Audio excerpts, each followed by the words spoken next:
You talking to me? Then who the hell else are you talking to? You talking to me?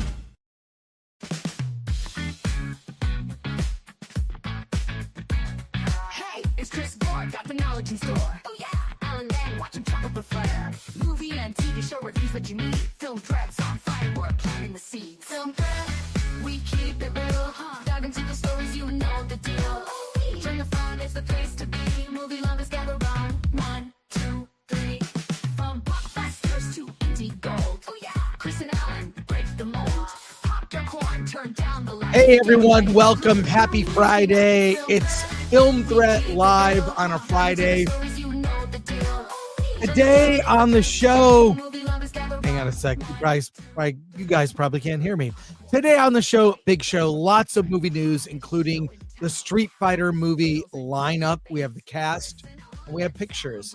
Plus, lots of news, the future of Spider-Man, Sydney Sweeney. We've got tons of reviews. The Conjuring Last Rites, the Threesome, Run, Splitsville, Twinless.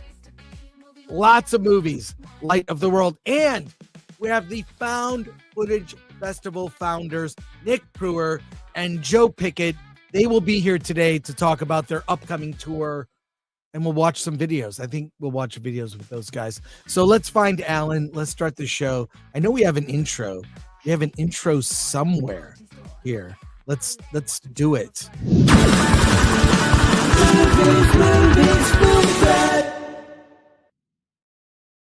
And I know he is here somewhere. Alan and Chris, you've got mail. File's done. Goodbye. Wow. That's not really an intro for you. That's like a weird. Why would we even play that? Well, because I still have a large stack of AOL discs that I can give away. Well, you have a lot of.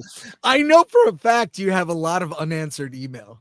Yeah. Because I'm always the first to chime in on an email when people email both of us and they ask us a question, and then about a week later you might chime in. Yes. Well, let's just say I average 2 reviews every day, which are written in the morning. Which means nothing is done in the morning business. I cannot critique you. Alan is prolific. His output is pretty amazing. I mean, you know. Yes. I was just working on the review of The Science of Tom and Huck, which teaches physics to children through the stories of Tom Sawyer and Huckleberry Finn. That's a movie? That's a movie, yeah. There are 3 boobs in it, and 1 penis. That's right. I think you were talking about Peacemaker, and it might have been the other way around. Actually, that was that clip was from Eden. Oh God. And let's see. We have a feature piece about Eden coming up next week. Well, we have a lot of comments today and a lot to get to, so let's not mess around. We should also mention that today is not a birthday stream. So if you want to wish me a belated 1-month birthday, you can do that. But today is not a birthday stream. A lot of YouTubers will capitalize on their birthday by doing a birthday stream. This is not one. Yeah. No, but to get it out of the way, it is my birthday today. I'm having a gathering in Pasadena with friends. I think you'll be there. Yes. Atomic Lori.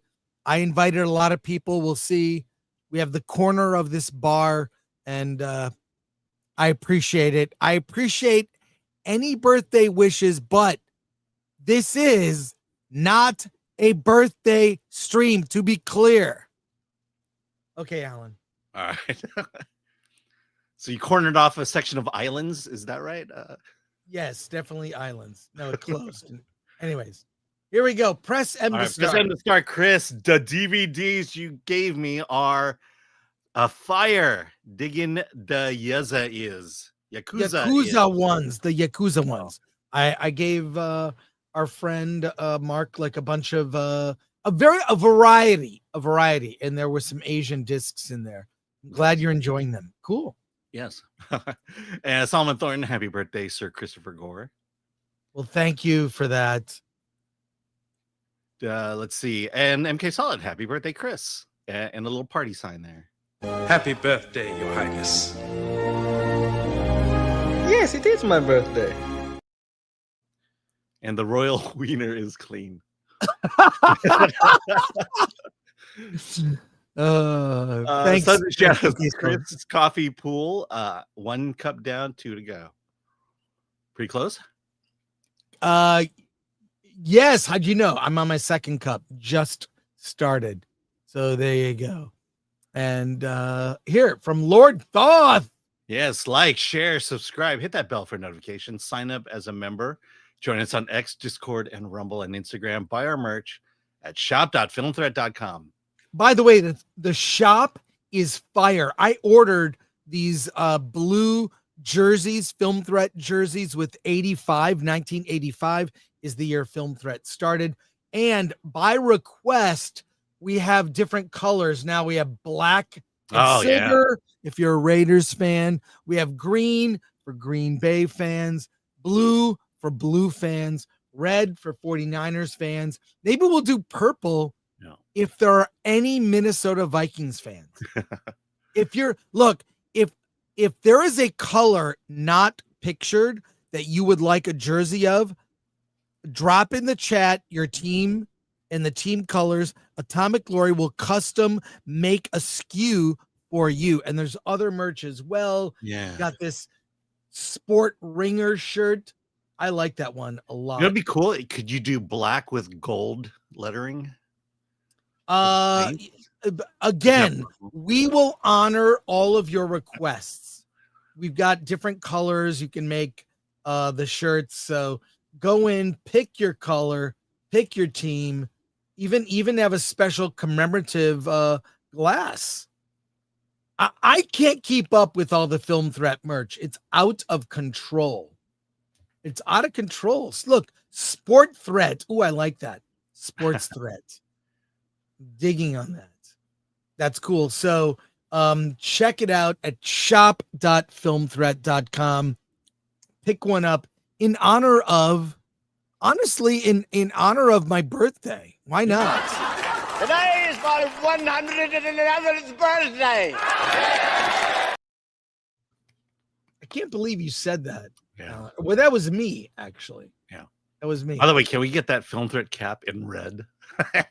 That's okay. That's the request. Lord knows.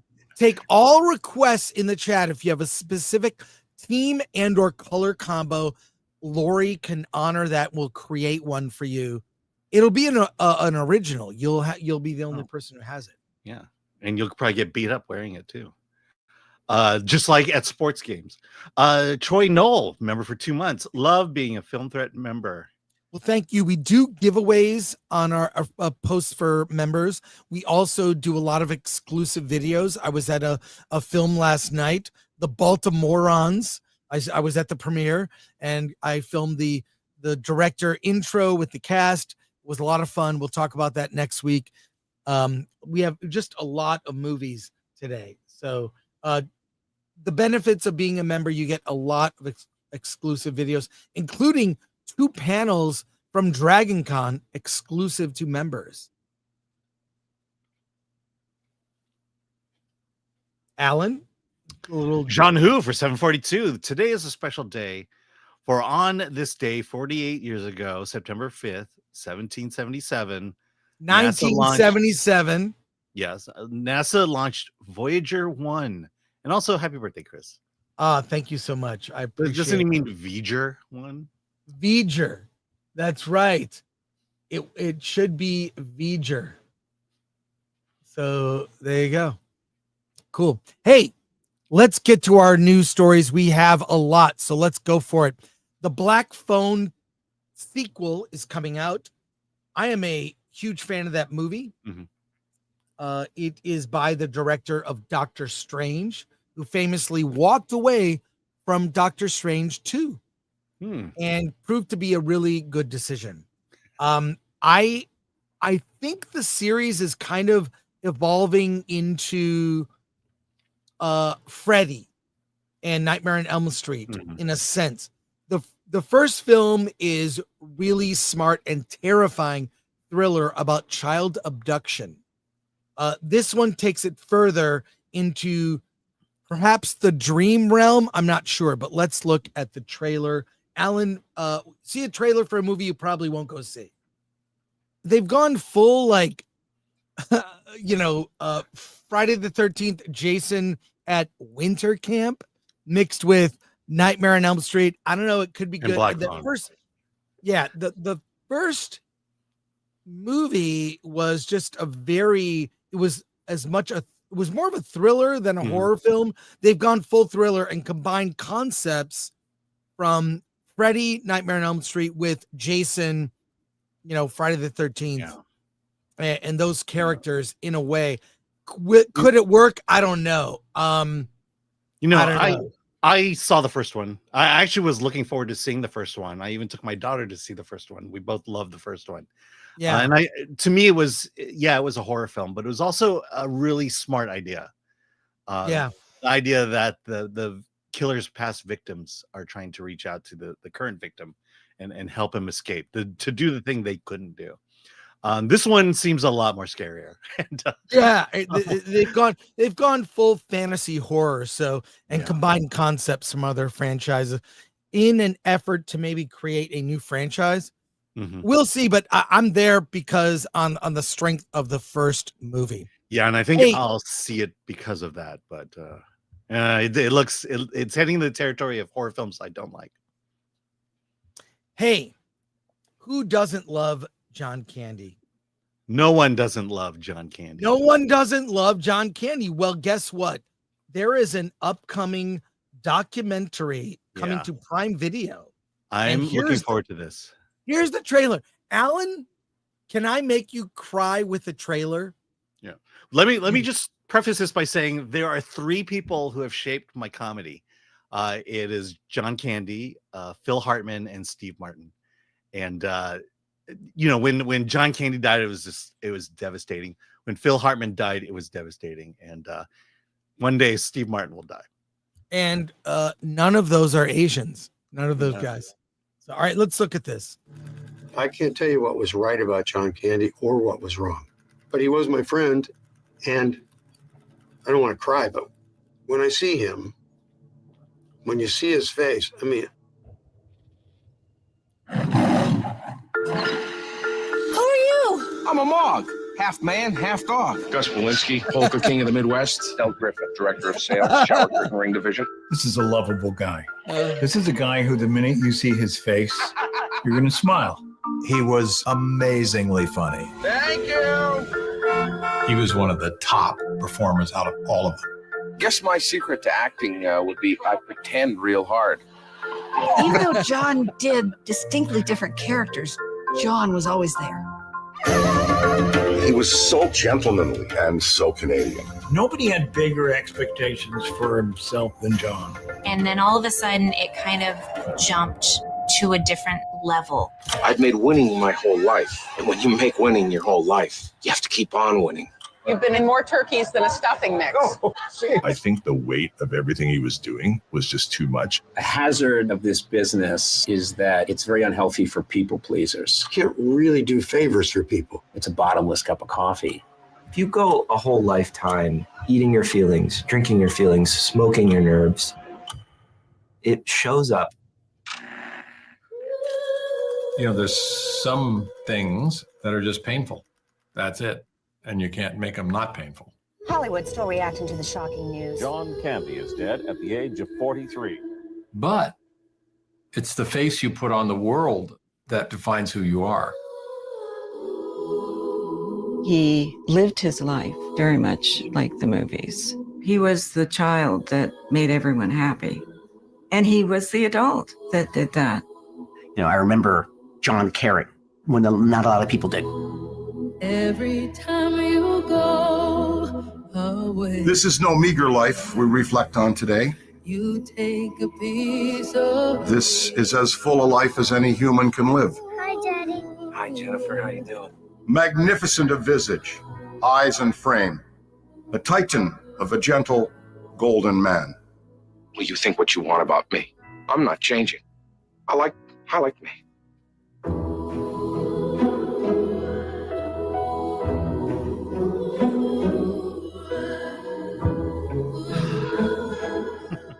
All right, we're gonna review it on the channel, but Yeah, no, I have that dibs is on the review. It's that is gonna be a rough one, man. yeah, That's gonna be a rough one. I mean, maybe he's one of the most underrated. His death, the impact it had on Hollywood, and just the fact that Hollywood is a much darker place since he passed. Yeah, it was a whole era that he dominated. Mhm. I mean, you looked forward to every John Candy movie. I mean, oh man. Yeah. Planes, Trains, and Automobiles is one of my favorite those aren't movies. pillows. But the speech at the end, when Steve Martin just says, you're just a nobody. Nobody thinks about you, and then he just gives this speech about himself and his life, and heartbreaking, devastating. Yeah. Oh God. Very sad. Okay. But, I'm surprised it took this long to make that documentary. Yeah. Yeah. And by the way, directed by Colin Hanks. Colin Hanks did another great documentary. I forget the name, but it was about Tower Records. Mm-hmm. He really knows how to put together a good documentary. Yeah. And he was a nobody too. That's right. Kind of wasted, actually. Hey, Tom Holland has commented on the future of Spider-Man. Yes. Alan, I believe you have notes for this story, but I do. He's talking. How long is he? He's in the 4th Spider-Man movie shooting now.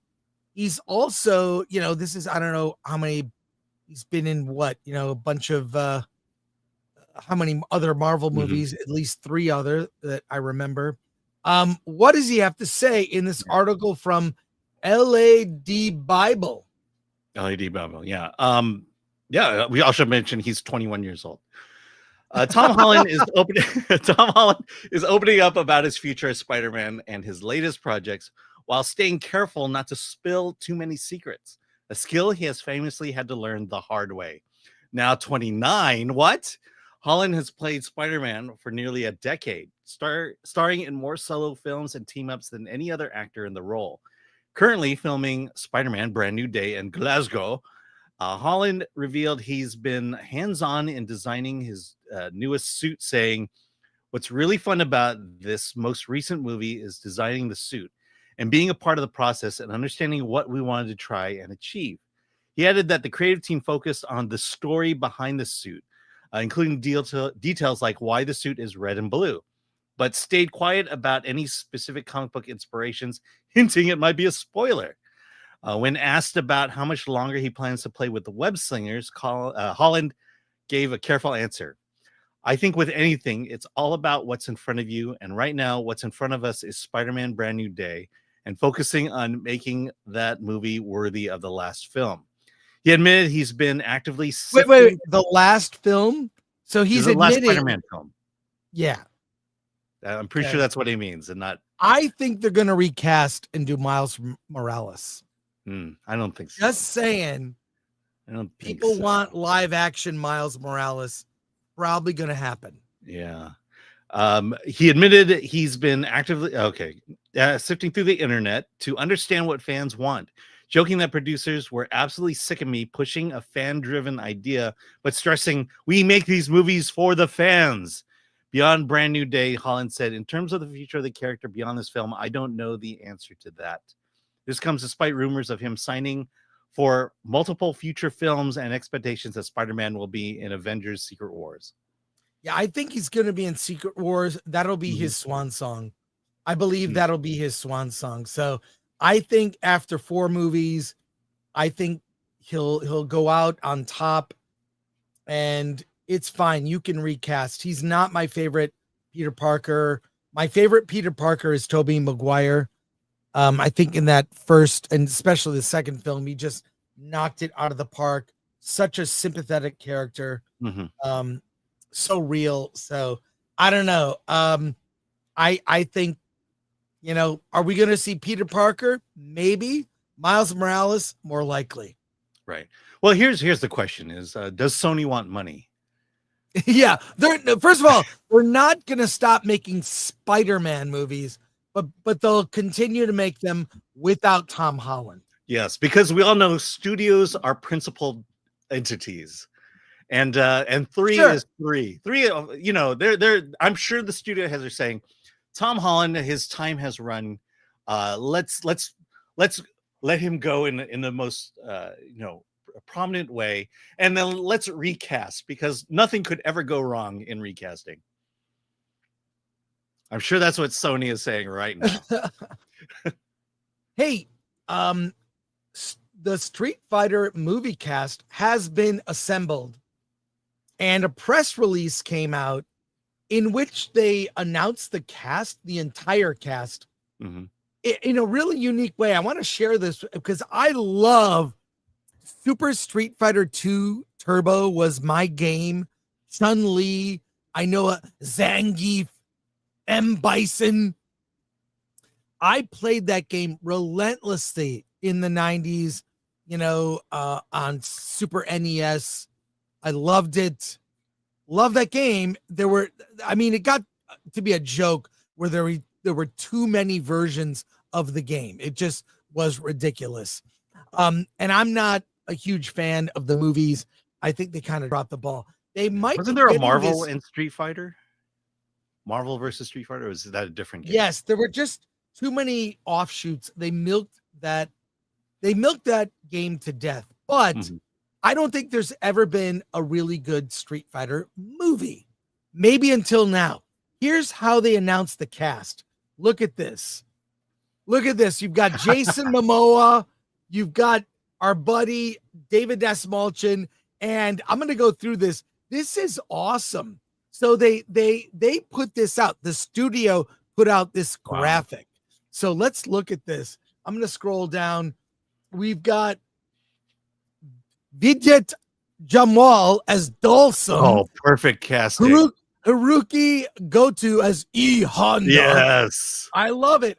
Then you've got here Oliver Richters as Zangief, Alexander Volkanovsky as Joe. This is a great way to announce the cast. They should have done this with Mortal Kombat. 50 Cent as Balrog. Oh yeah. Roman Reigns as Akuma. Then we have here Andrew Schultz. No. I just saw him in Tires. He's hilarious. As Dan Hibiki. Andrew Koji as Ryu. Then we've got Kalina Liang as Chun-Li. No. Cody Rhodes as Guile. Oh, they're going full WWE. This is great. I love this. We've got David Dastmalchian as M. Bison. Okay, Eric Andre as Don Savage. Don Savage. I think he'll really ham it up, but it looks like they're going over the top. I love these graphics they put out. Jason Momoa as Blanca. Wow. That's actually perfect. That's perfect. Mel Jarnson as Cammy. I don't know who that is. Jason Momoa as Blanca. If they get the makeup right, that's perfect. And give him 100 hands. And let's see. Noah Centineo as Ken. Orville Peck as Vega. There we go. And finally, we have Raina Vallandigham as Julie. So there you go. That's your cast for the Street Fighter, upcoming new Street Fighter movie. And they made the announcement in a very clever way. I'm impressed. Alan, what do you think of this? Yes, I'm glad they're finally casting on acting ability and not fighting talent. And so yes, yeah. I don't know half these people. Whatever. Look, I don't know MMA fighters. Look, I don't know half these people either, but Jason Momoa, David Dastmalchian. So yeah. Well, Roman Reigns and Cody Rhodes. It's great. It's great. I think this is what's weird is the Mortal Kombat. I just saw that trailer last night at the movies, and they moved the release date. They moved it. It's not in October, but the trailer I saw says October. Very strange. Very strange. Mm-hmm. Okay, we're going to go to your comments after our last news story. Sydney Sweeney gave everything to Christy. Oh. What is she talking about? This is from Vanity Fair. You know where we keep up with our Sydney Sweeney news here. Yes, but I'm we going have to a bring Google up this... alert on Sydney Sweeney alone. Well, I get those alerts every day. Yeah. Let's go to this story. Alan, you have the notes. Give it to me. Right. Well, Sydney Sweeney is stepping into the ring, literally and figuratively, with Christy, the David Michaud directed biopic about the trailblazing boxer Christy Martin. But when she arrives at the Toronto International Film Festival on September 5th, she plans to keep focus squarely on the film and not on recent controversy over her American Eagle ad campaign, the controversial American Eagle ad campaign. I am there to support my movie and the people involved in making it, Sweeney told Vanity Fair, firmly adding, I'm not there to talk about jeans. The movie is about Christy, and that's what I'll be there to talk about. The film follows Martin's rise from a small town West Virginian to becoming the world's most famous female boxer before taking a harrowing turn as her marriage to trainer Jim Martin turns violent. I was blown away that her story wasn't more known. It's one of the most harrowing, inspiring women I've ever met in my entire life, Sweeney said. For Sweeney, the role demanded both emotional and physical extremes. She trained for months, gaining over 30 pounds and boxing several hours a day to make fight scenes brutally authentic. Every single fight you see, we are actually punching each other. We are going full force, she revealed, which means no one got hurt. Admitting she walked away with bruises and even concussions. Her dedication impressed both the director, who praised her for wanting to train, to fight, to transform herself, and Christy Martin herself, who visited set and cheered on the boxing sequences like they were real matches. She's yelling, "Hit him with the hook," as if she was actually watching a fight. Sweeney laughed. Well, I'll just say this is not what I expected. I think this is the least sexy we've seen her. She's wearing a wig, or they colored her hair. It looks realistic. I scrolled through the photos while you're reading, Alan. Mm-hmm. We shall see. We shall see. I mean, it sounds like, the one thing about her I really admire. I mean, forget her. She's a very attractive woman, but she really gives it her all. Like, if she's doing a Baskin Robbins commercial, she goes for it. Jeans, she's selling them. If she's in a nun horror movie where she plays a nun, she goes for it. I mean, everything I've seen her in, she's doing it like it's the last thing she could ever do. So good on her with this. And she's always looking for something different. Mm-hmm. So even that Americana movie, I actually got some pushback from your review, Alan. Oh yeah. I didn't see it. I had people say they liked the movie. So yeah, it's fine. Yeah, people react fine. differently to things. It's fine. It's fine. I'm just saying they're wrong, but yeah. I'm just saying, that some people like that film, Americana, which was in and out of theaters in a week. Yeah, I know. So I know. Think of that what you will. I wonder why. But look, I'll see anything that she's in. Or not in. Or not in. Yeah. Yeah. But, yeah. I mean, you're right. I think from what we've read about her, she understands her place in Hollywood and is taking advantage of it for her own benefit, which good on her. Do that because Hollywood is going to take her, rip her apart. So she might as well get as much as she can out of it now. And if that means going for an Oscar-winning role, then go for an Oscar-winning role. Because she's, I think I get the sense that she maybe have paid her dues, so to speak, and may not return to certain roles or show off certain talents that she has in the past. But then again, good on her. Hey, let's go to comments And if we have time, we'll do more news stories at the end of the show. Yes. So here we go. Okay. ML, member for 19 months. Looks good movie, but not a black phone movie. Yeah, as I said, it looks like they've combined concepts from Friday the 13th, a camp. They're at a camp, and then Freddy, Nightmare on Elm Street, like a dream world. So you die in your dreams. Yeah, you're right. It's not a black phone movie. Yeah, we'll see. And how did that work out for Megan 2.0? You're right. When you change the concept, audiences may react. Yeah. When you change the reason people like the first movie and don't bring it back in the second movie. It's a risk. It's a risk. I think what this is an effort to create a franchise. All right. YouTube me for 20 Australian. Thanks, John, my shale. Apparently the button didn't load up yet. I was just impatient. The black phone was a good experience, but not a good movie. And I have no intention on ever watching the sequel. That's fair. Yes.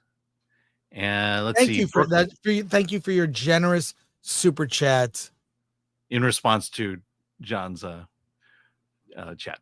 Brooklyn Brown for 199. Sony should have let Sam Raimi's Spider-Man 4 happen.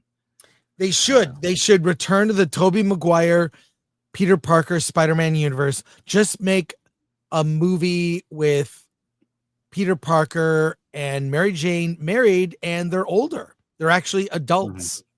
And just make that standalone. Yeah. Why not? Brooklyn, Gamer Gramps for 100. Chris, The Toxic Avenger is the best remake of our time. Sorry, Alan, that the movie wasn't made for you, Gore hater. Yeah, thank you, Gamer Gramps. And I need to see it in the theater. Beer Source Rex, member for 36 months. Flashing my huge membership. Oh, I'm sorry. Flashing my huge membership. Thank you, Beer Source Rex. All right. And the Raven and the Writing Desk member for 27 months. Thank you. Hard to believe we've been doing it that long. Yeah, that's crazy. All right. YouTube me also says, as you mentioned, us Gen Xers are losing our stars. We are getting this all now. It took a long time for John to get this. He was a true great. He was the John Candy. Yeah. Knee pain. Oh man, I didn't know I needed this documentary until now. Yeah. All right. The Garth Knight Returns. The Great Outdoors is still a classic. Oh, yes. And Razorburn is reminding us Peter Parker is Spider-Man. Miles Morales is Miles Morales. Yeah. Stephen Mack. Sydney Sweeney could have been Cammy. Yeah, Cammy in Street Fighter. That's perfect. She had the body for it, yeah. How's your father? Why didn't they cast an actual green guy as Blanca?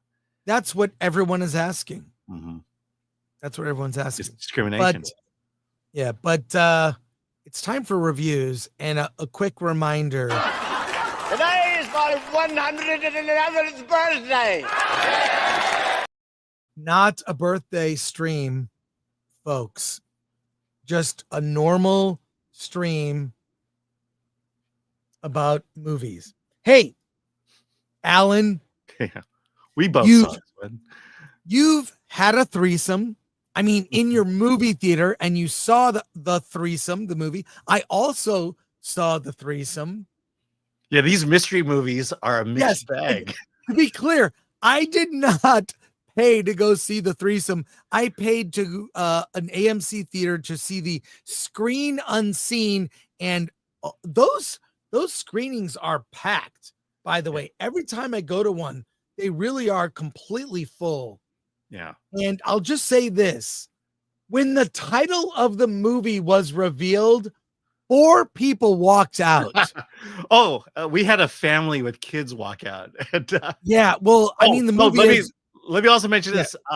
So my wife, she's been able to get out more often. And so I said, yeah, there's a mystery movie at Regal. You want to go with me? She says, yes. And when the title came out, she was like, oh God, no. And endured an hour and a half of this movie. Yeah. So let's talk about it. Let's get into the characters and the cast. And it's not what you think. Okay. It's not what you think. So, yes, the movie starts off with a threesome. Zoe Deutsch plays Olivia Capitano. Ruby Cruz plays Jenny, and they have a threesome with Connor, played by Jonah Hauer King. So it's Connor, Jenny, and Olivia. It just, and basically Connor has dated Olivia before. It's one of those happenstance. They kind of a night where they hang out. The threesome just happens. It's awkward. They meet Ruby in a bar. They go to a bar. They go dancing. The threesome happens organically, unplanned. No one is committed. It just happens. But Connor has affection for Olivia, but he ends up being a little more intimate with Jenny one time solo. It's a weird night. It's wild. It happens. It's very awkward as it all plays out. And like I said, 4 people walked out of the screening I was at. However, things get complicated, and we'll only talk first act here. But Olivia and Connor decide to continue their relationship after the threesome. The next morning. Next morning, they're like, I really like you. I want to keep seeing you. Well, it's complicated. Connor and Jenny are intimate a second time in the shower, but Connor really likes Olivia. So he's like, I want to date you. I want to be just with you. So they begin seeing each other. Couple weeks later, guess what happens? Olivia turns up pregnant. But Connor and Olivia are boyfriend and girlfriend. Are they going to have the baby or take care of it? Okay. Also, what happens? Jenny shows up after weeks of not seeing them after the threesome, and she is also pregnant. So within the course of all this time, Connor has gotten 2 women pregnant. One, he is choosing to be in a relationship with. Another was a fling, and she wants to keep the baby. What? Every 10 minutes, this movie, and by the way, it's a comedy, okay? Romantic comedy. Every 10 minutes, this movie flips the drama to the next, what? Olivia, is she going to keep the baby? Could it be another man's baby? She doesn't know. And it doesn't turn into a religious issue. But what's weird is there's a really good line in the movie where Olivia says, God, I want to keep the baby. Does that make me a Republican? And the movie doesn't get into, any sort of preachy abortion.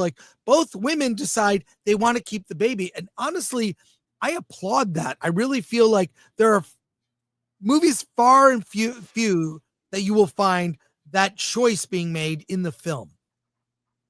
I did not expect to like this movie.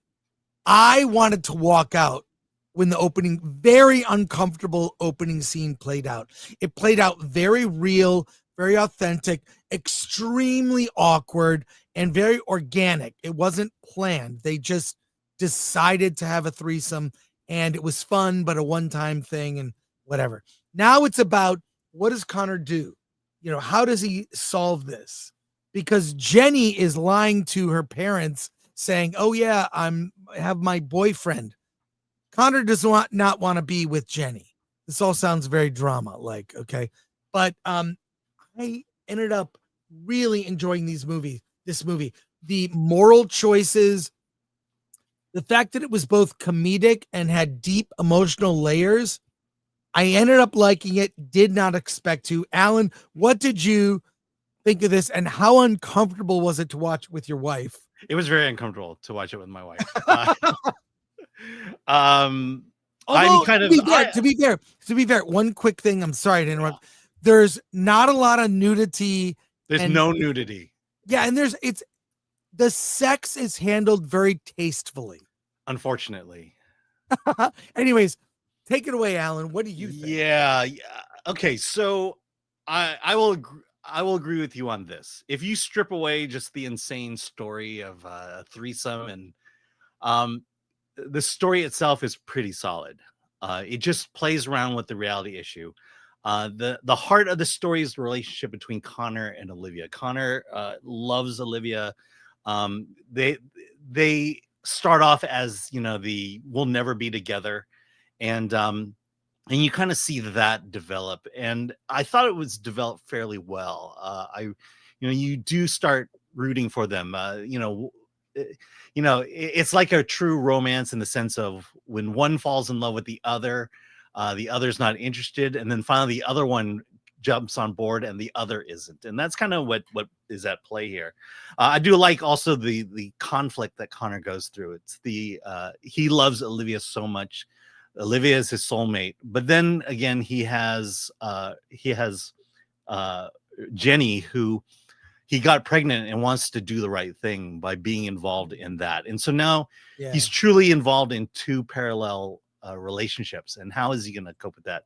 That was a very interesting subject to explore. But I think the issue most people have with this movie is the subject matter. If you don't buy into this story, it's a very Gen Z millennial story handled in a very Gen Z millennial way. If you don't buy into this movie is doomed for you. If you are willing to divorce yourself from just the situation itself, you might actually have a good time. That was my conflict, was what the hell is happening with these people? What the hell is happening with relationships? Because, for the most part, it just treats it as, it's just thing people do.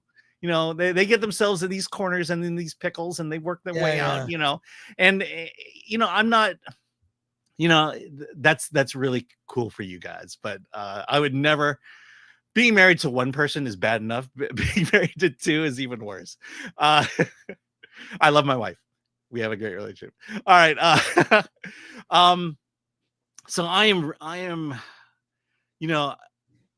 I think I am mixed. I'm going to give it a no, because I think the impact of this movie is it's going to be here and go away and no one's going to talk about it. But it's sad because there's such great potential behind it. There are good performances by all three. And if you are pro-life, you might actually like the message that comes out, at least in terms of because both go through the abortion issue. I think if this were real life, the Olivia character would have gone through the abortion, but because it needed to happen for a plot point, that's why she kept the baby. Yeah, I do like most movies will just get the abortion and don't think it through. Mm-hmm. And both women choose to have their babies. Yeah, and it's not for both it's not a simple decision. It's not a simple decision. Yeah. Yes. They weigh the decision in a very serious way about how it will impact their lives, mm-hmm. what the commitment is for life. I like that this movie did things I did not expect. It made a threesome seem very awkward and not sexy. And it made the women make choices I didn't, and they actually, you see all sides of the issue, and they do it in a very funny way. It's handled very humorously, but with heart and seriousness. And it all comes to a head. Obviously, we won't talk third act, but that third act, it just gets wild. Yeah, it resolves itself in a way I didn't expect, but in a way that I'm kind of glad it ended the way it did. Yeah. But 4 people walked out of the movie when they saw the title was The Threesome. Maybe they wanted to see the foursome. I know. I don't know. And I don't know why parents bring their young children to these rated R screen unscenes, but yeah, we had a family rated R screen unseen. What are you doing? I know. Let's go to comments here. All right. Razorburn for 2. Chris, enjoy the Oingo Boingo pin for your birthday. Oh, thank you, Razorburn. Appreciate that. All right. Geek True 64. Chris describes a Lifetime original movie. This really could have been, actually.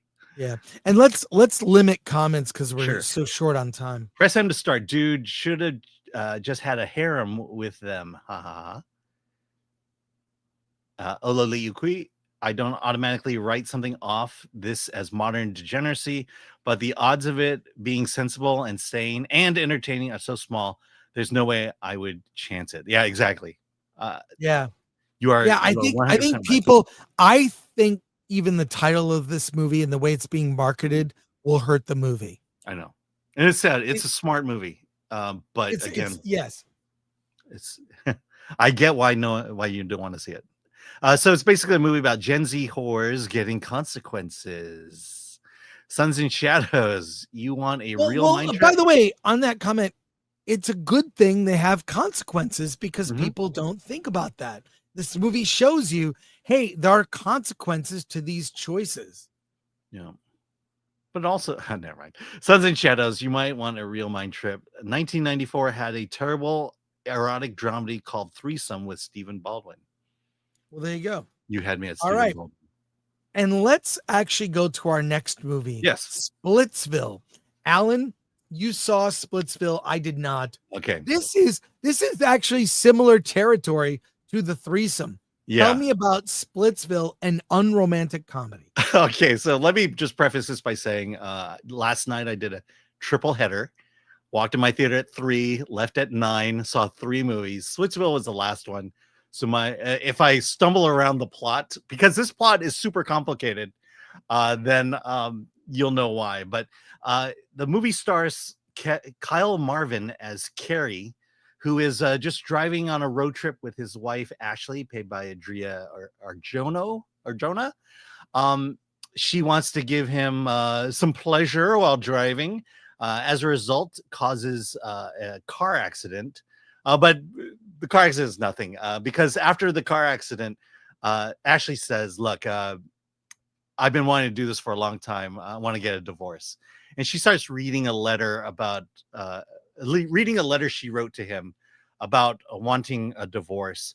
He stops her midway through the letter and runs, gets out of the car and runs. And he runs like Forrest Gump to his best friend's house, played by best friends Paul and Julie, played by Michael Angelo Covino, and Dakota Johnson plays Julie. So after about an hour and a half of running, he arrives at their house. In the meantime, before he arrives, Ashley showed up, told him that they broke up, and then drove off. So they know what happened. They're trying to console him. Divorce happens. You're lucky you don't have any money, and you're lucky you don't have any kids, because they have a kid and they have a lot of money, and they would never get divorced. To the point that Paul, to keep the marriage together, Julie allows this to be an open relationship. So Paul can go off to the city, have relations with other women while Julie sits back and allows it to happen. So Paul that night has to go into the city, which kind of pisses off Julie because it's their son has something the next day, and Carrie is here, and but he does it anyway. But because this is an open relationship, Carrie and Julie decide, well, since he's going out and doing it, let's do it ourselves. And they do it that night. Julie then goes off, takes their son to school. Paul comes back, and Carrie says, I just had sex with your wife. At which point, one of the greatest wrestling matches in a rich person's mansion occurs. And the place is destroyed. Lives are ruined. And basically this movie just plays out. We're in this complicated situation. And then how does this all play out? Part of what happens also is Ashley, Corey goes back home. Ashley starts dating other men, and these men start living with her to the point that there are about 4 guys living in the house. This is okay. This is the first act. Are they the open relationship? They're poly. Let me just say this: it's an open relationship. They're married, but but it's only for sex. I have known friends who do this, not one time has it ever worked out. There is 0% that this is my only anecdotal observation. Mm-hmm. Everyone I know, and even people I know, just not friends, but other people I've known that do this, it never works out. Invariably, they find someone they like better. Yeah. So, well, I'm not going to spoil the movie here, so I won't tell you what happens. But let's just say that the movie gets more and more insane. Here's my critique of the movie. It's an interesting story. It's just like Threesome in terms of what crazy world do we live in, and we watch it play out here. My issue with the movie is I mildly liked it, but I think this movie should have been a HBO television show. Should have been 6 to 8 episodes because there's so much going on. The other thing is, one of the things I hate about movies like this is that when you get into a movie, you need to get a sense of direction. You need to have an idea of where this movie is going. What this movie does is just presents the situation and then adds on more wacky and insane things to throw at this couple. And they just kind of happen randomly. I would say it was well done, but at the same time, I'm like, where are we going? And and the moment you start thinking outside of the movie, rather than be engaged with the story and the plot of the movie, but then leap out of the movie and wonder where are we headed, that's when you start losing your audience. And that's the problem with this movie. That said, that fight scene was amazing. Dakota Johnson is brilliant as always. The story does go in some weird directions that are not too far out of the bounds of reality.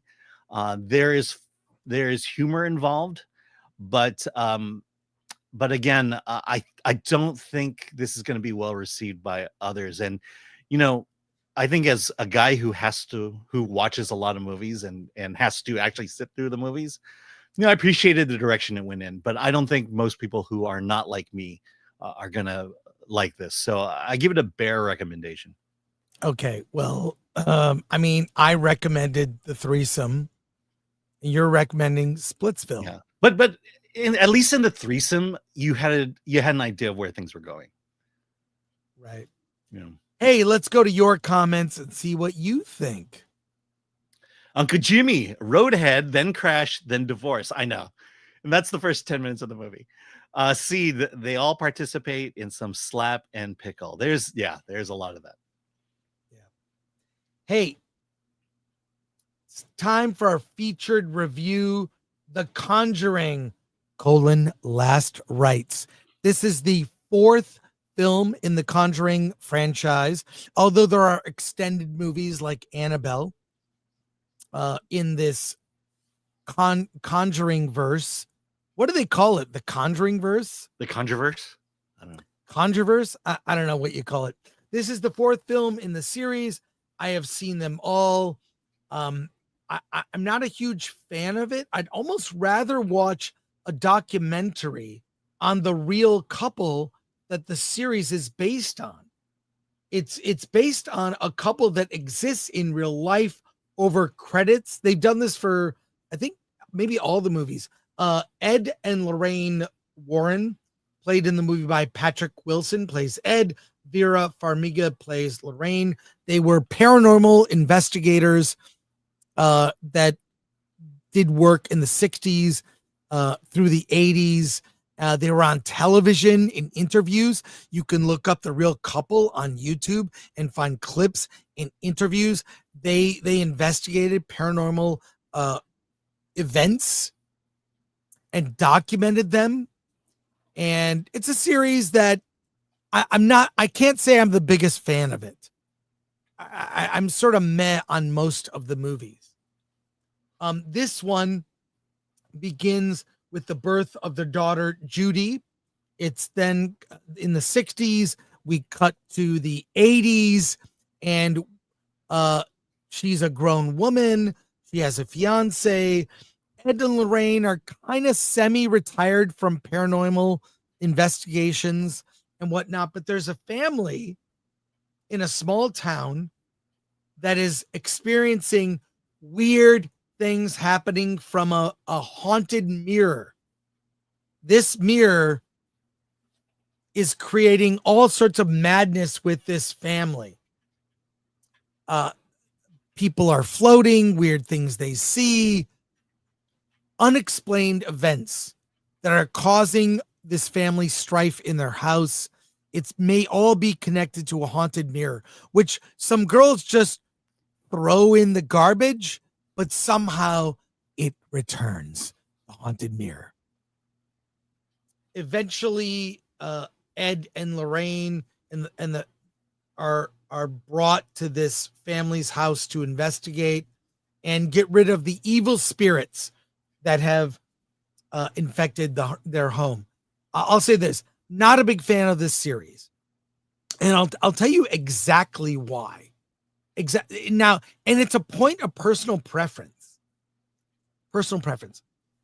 What I don't like about films like The Conjuring, and what I find unsettling, is there are no rules. I don't know how ghosts work. And generally, how all the things in the Conjuring films are resolved is because of something someone says, and the music tells.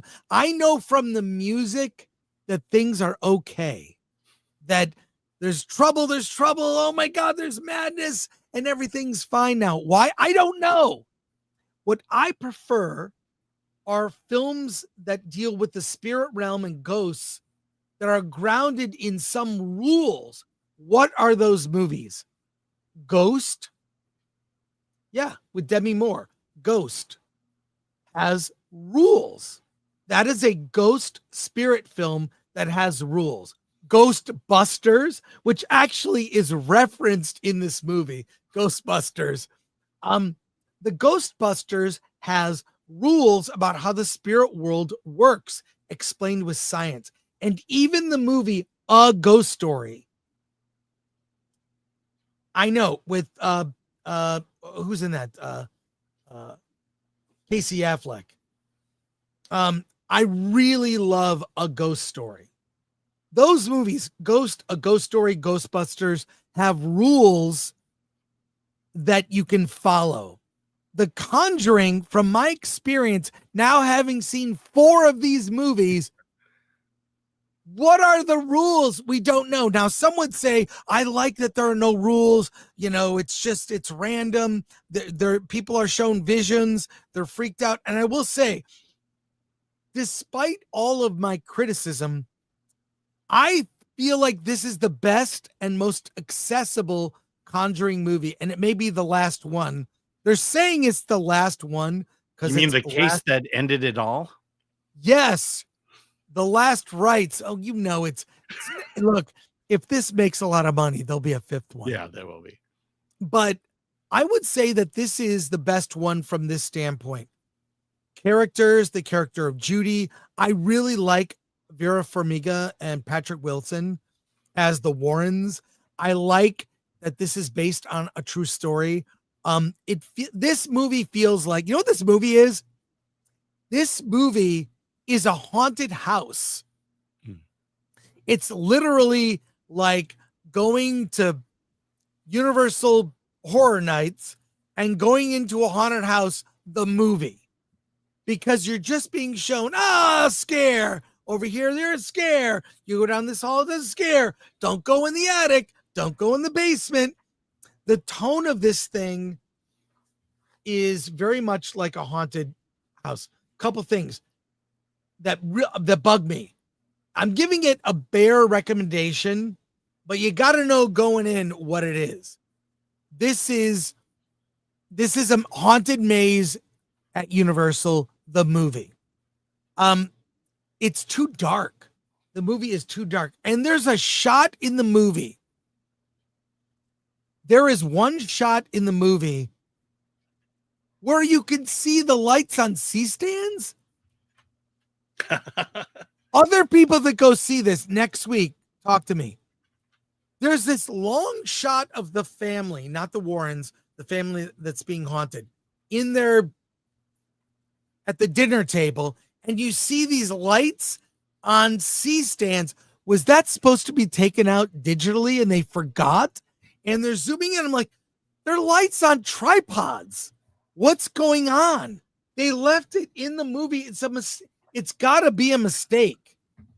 Otherwise, they'd say, oh, it's so dark in here, we set up lights. What? What family at the dinner table sets up tripods?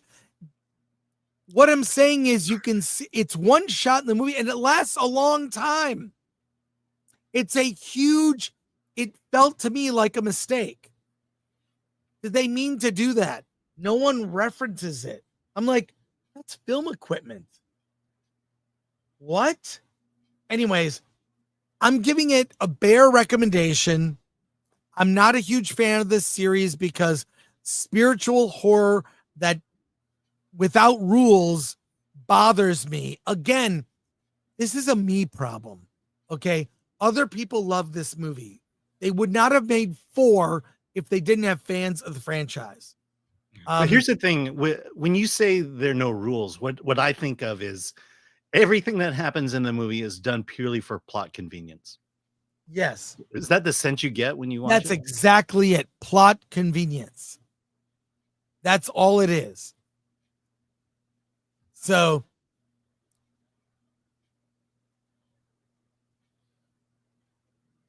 sorry. I'm getting you're reviewing this movie, you know? During this show, I'm getting a million text messages and phone calls. They all say the same thing. They all say the same thing. I'm trying to do a show. I know. So you can not go to it. I'm so sorry. Anyways, so a bare recommendation.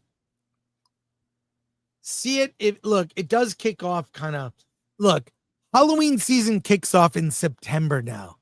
You know, your Spirit Halloween store opens in July. People put up their decorations for Halloween in September now. Here's your first big horror film you could say it started with Weapons, but whatever. But there you go. Bare recommendation for this movie. Make of that what you will, Alan. And I know you'll never see it. I'm not seeing it. Yeah. Look, it's saved by Patrick Wilson and Vera Farmiga. And stay for the credits. They show a lot of footage of the Warrens from that era, photos and footage. And it did kind of bring me like, oh, okay, I like this. So again, recommending it, but telling you I don't like this type of movie, which maybe is a good recommendation unto itself. So let's go to comments. Yes. All right. Here we go. From the Dark Knight Returns, the film version of the Warrens are more likable than their real life counterparts. Not hard to believe. Mark Clement, Ghost needs rules. We will not have unruly ghosts. Well, ghost rules are dumb. What are the ghosts trying to do? Mm-hmm. Yeah. I'm closing a door. What's your goal? I know, because you could go through the door. YouTube me for $5 Australian. Spiritual horror by definition has rules. Even Vera's character mentions it several times in the movie. Yes. From Sin's Corner, there was so much weird, stupid stuff the characters did. Bare recommendation for sure. I didn't hate it, but it was lacking what made movies 1 and 2 good. I noticed those lights too. Well, when lit and not. Okay, Sin, good to hear from you. Yes, what was going on with those lights? They were in the shot. I think they were supposed to be taken out digitally, or they could have cropped in. Or maybe they were filming their television show. By the way, not to get too into the weeds, a lot of movies are shot 8K now. Mm-hmm. When you do a master shot in 8K, you can push in on individual, you can create new shots. It saves you doing a setup, which is a lot of time on a film set. If you shoot a wide shot in 8K, you can push in on parts of the shot and it's in 4K, for example. So, Yeah, so Sin thought about it the same way I did. But yes, you noticed the lights. It was weird. Why were they there? Yeah. By the way, if you see the original Bad News Bears, the one with Walter Matthau, there's a scene in City Hall, and there's a boom mic that pops in at the top of the screen. Yes, that happens in like a lot of movies. Yeah. Normally because they think they're going to crop it. I think so. I think it's because when, the screens, it was shot as a square, but the screen is rectangular. And on TV, they didn't take that into account. Okay. Let's see. Robert Thomas Watson. It's a true-ish story, says Pinocchio. Bill S. Preston, Esquire. The lack of rules is why so many sci-fi, fantasy, magic TV shows fail. Everything is built to the convenience of the writers. Yeah, when you're stuck, just make up a new rule along the way. Well, that's what bugs me about fantasy and magic and spiritual. Mm-hmm. I want to know. That's why I like Harry Potter. Yeah, there are rules, right? There are rules that rule that universe. They explain what they are, so I understand. Like I want to know, like, what if this happens? This happens. Oh no, he can do this, which will result in this. When the rules are there are no rules, nothing seems to matter. Yeah, my favorite is the rule about no magic in the real world, and then Harry violates that rule 6 or 7 times during the series. Yeah, through the series. So, oh, hey, yeah. Hey, what? Hey, holy cow! What? Thank you, Mo. Yeah, wow, Mo Zizlak for $99.99. Hail, Chris and Alan. My wife gave birth to our first child last night. Congratulations. My baby is now sleeping in my arms while I watch Film Threat. Oh, that's great. I am also a father to a daughter. Congrats, Mo. That is amazing. Wow. Thank you. Thank you for the super chat. That's great. Your daughter's now a Virgo. September 4th. Both my kids were also born in September. Yeah. That's why I call this month Birthday Apocalypse. Yeah. There's all these birthdays in September, including my own. So it's kind of a huge pain in the ass, but it's also fun. But yeah, congrats, Mo. Congrats. My advice is find a way to take thousands of pictures and hundreds of hours of video that you will never watch and share it on Instagram. Yeah, exactly. So yeah. Hey, let's go to our next movie, a movie I really wanted to see called Twinless. It played at Sundance. I saw the trailer for this. It might be one of the weirdest trailers for a comedy I've ever seen. Alan, tell me about Twinless. Yeah, I remember on Wednesday you said you should see Twinless, and I'm like, this feels really gay to me, and I was right. It's very gay. Oh no! Yeah, but it's an interesting take. So let's get into it. So the idea behind Twinless is that there is a support group out there for people who are identical twins whose twin dies. It's a grieving support group. And so the movie opens at the death of Rocky, the brother of Dylan, whose mother is played by Lauren Graham. Both characters are played by Dylan O'Brien. And we're at Rocky's funeral. Roman has just now lost his twin. And he has become very angry and violent as a result. And his mother basically says, you need to get some help. And he says, well, you do too. And she goes, yeah, I know. And so he goes to a Twinless support group where the leader of the twin group is a stand-up comedian and starts making dead twin jokes, which is pretty funny. While at the support group, he meets Dennis. So Roman is on the left, Dennis is on the right. Dennis also lost a twin, and the two become very good friends. And the weird thing is, in this case, is that Roman's twin Rocky is gay. Dennis is gay, but his twin is straight, and so they kind of find a connection that way. And out of nowhere, Dennis gets a call from Roman, says, hey, you want to go shopping? And from there, the two begin this friendship, this kind of best friends type friendship. And so the movie goes on, and a twist happens. And what happens is that Dennis doesn't have a twin. Dennis just likes Roman as a friend. The other thing is Dennis had a one-night stand with Rocky. And because Roman and Rocky look exactly the same, that's kind of the attraction there. In fact, Dennis had been following Rocky to the Twinless support group. And so there's kind of this lie going on there. And lastly, and again, this all happens in the first act, so I'm not spoiling a whole lot. Dennis was the cause of Rocky's death. Okay, so what? Yeah. I mean, And this, so- first of all, I saw the trailer. I said, this is the weirdest Yeah. indie movie I've ever seen. Yeah. So everything, like I said, told you is in the first act, so I'm not spoiling a whole lot. But the movie plays out. You know, you have now this situation, and we're seeing the situation play out. There's a huge lie going on. Roman really likes Dennis as a friend. In fact, Dennis has a crush on Roman.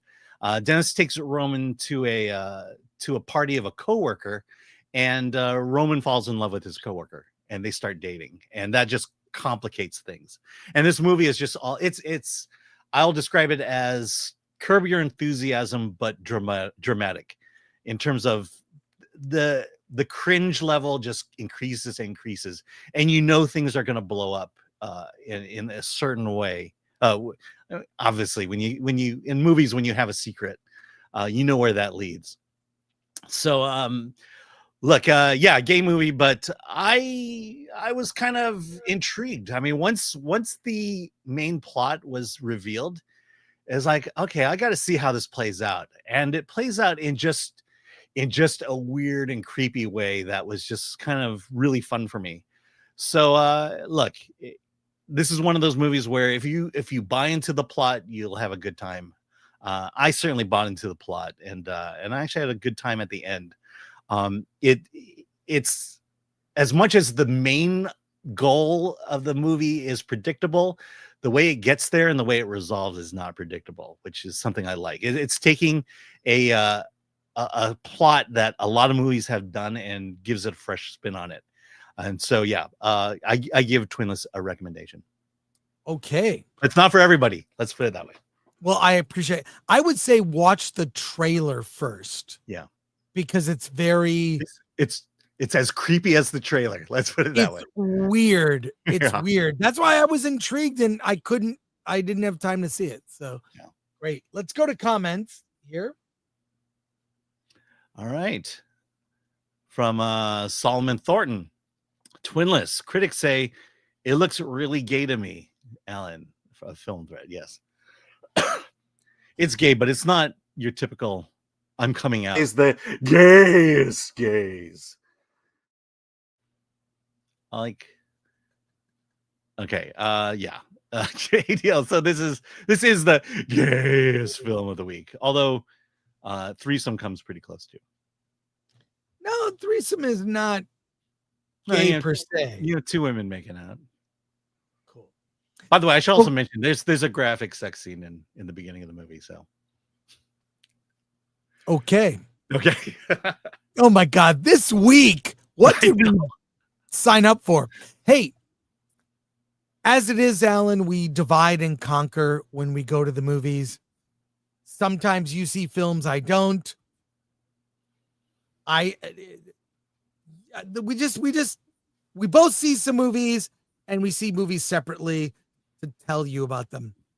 I took one for the team because I've seen the movie Run. And this is the wrong poster. This is the wrong poster. Is it? Is it? Yeah, this is the wrong poster. We need to start this over. All right. You want me to do my review? Yeah, let's do your review. All right. So Run This will go 2025. It's about aliens. That could have been the poster. Alan, you know, we divide and conquer and see different movies. Tell me about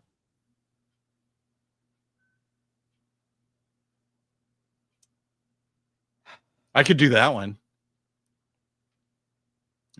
God damn it. Motherfucker. Today is my 111th birthday. Happy birthday, Alan. Chris. Alan, you know, we divide and conquer and see different movies. You saw a film called Preparation for the Next Life. Tell me about it.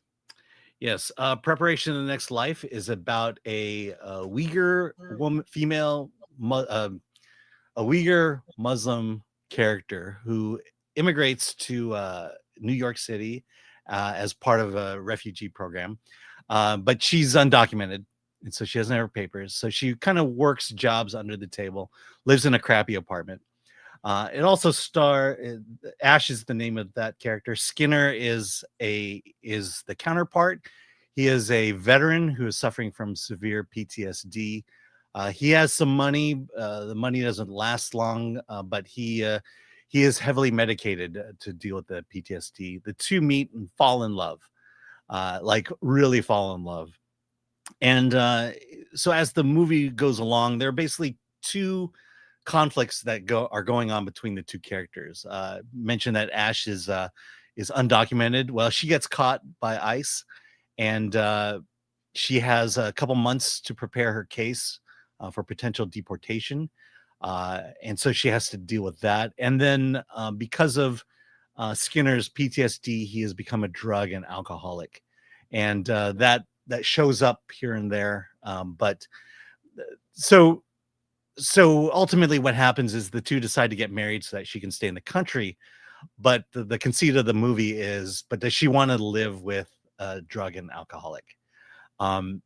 And so that's kind of how this movie plays out. It's a fairly straightforward drama, a very indie film, very much an indie film. Two actors I'm not familiar with. Well, I like Fred Heikinger. He's in Thelma, and then he's also was in Gladiator 2 of all things. But Fred shows up in a lot of good indie projects. Yeah.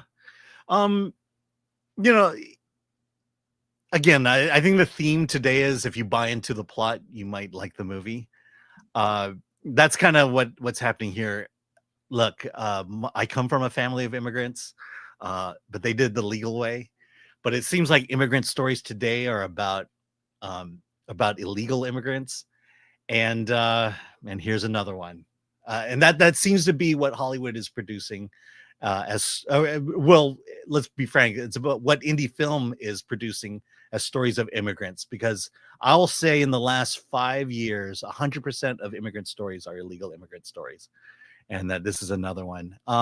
Look, the upside love story in this is great. I love the love story. I do like the fact that they struggle with something that's very pertinent to relationships, and that's addiction.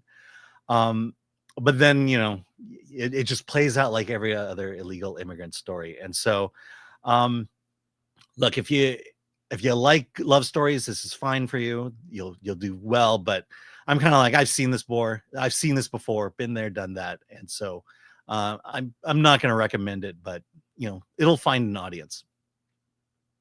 Let's go to comments. From Joker Jack Fatak, married for 4 months. Happy birthday, Chris.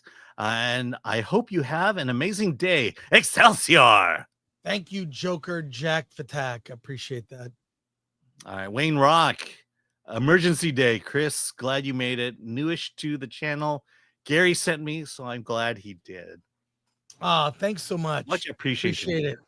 Appreciate it. Alan, I took one for the team. I saw the 2025 horror film Run. Is this an alien movie? It's about aliens, and it's actually, you know, earlier this year we did a review of the Ice Cube War of the Worlds. Yes. On Prime Video. This is worse. It's directed by Chris Stokes, and this may be the worst film I have ever seen released theatrically to a theater. And I've seen all the Poonaverse movies. I've seen really bad horror films. Okay. I don't even know what to say, but I want to show you the trailer.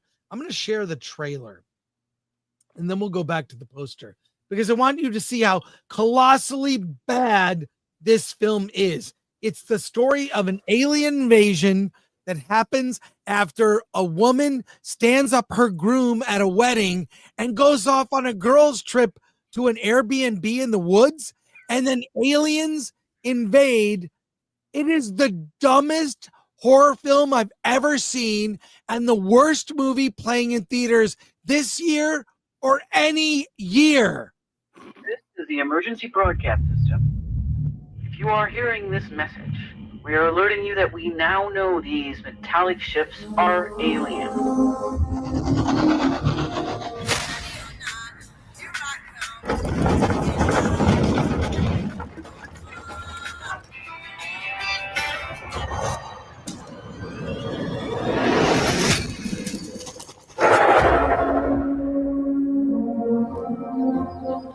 Don't be fooled. So these girls are on a girls' trip after she decides not to get married. Oh my God. Here I come. Can't hide. Can't hide. Gonna find you and take it slowly. The effects are so bad. It looks like it was shot in 2K with no cinematographer. Ah, yeah. People dying all over the world. They like to hunt their prey.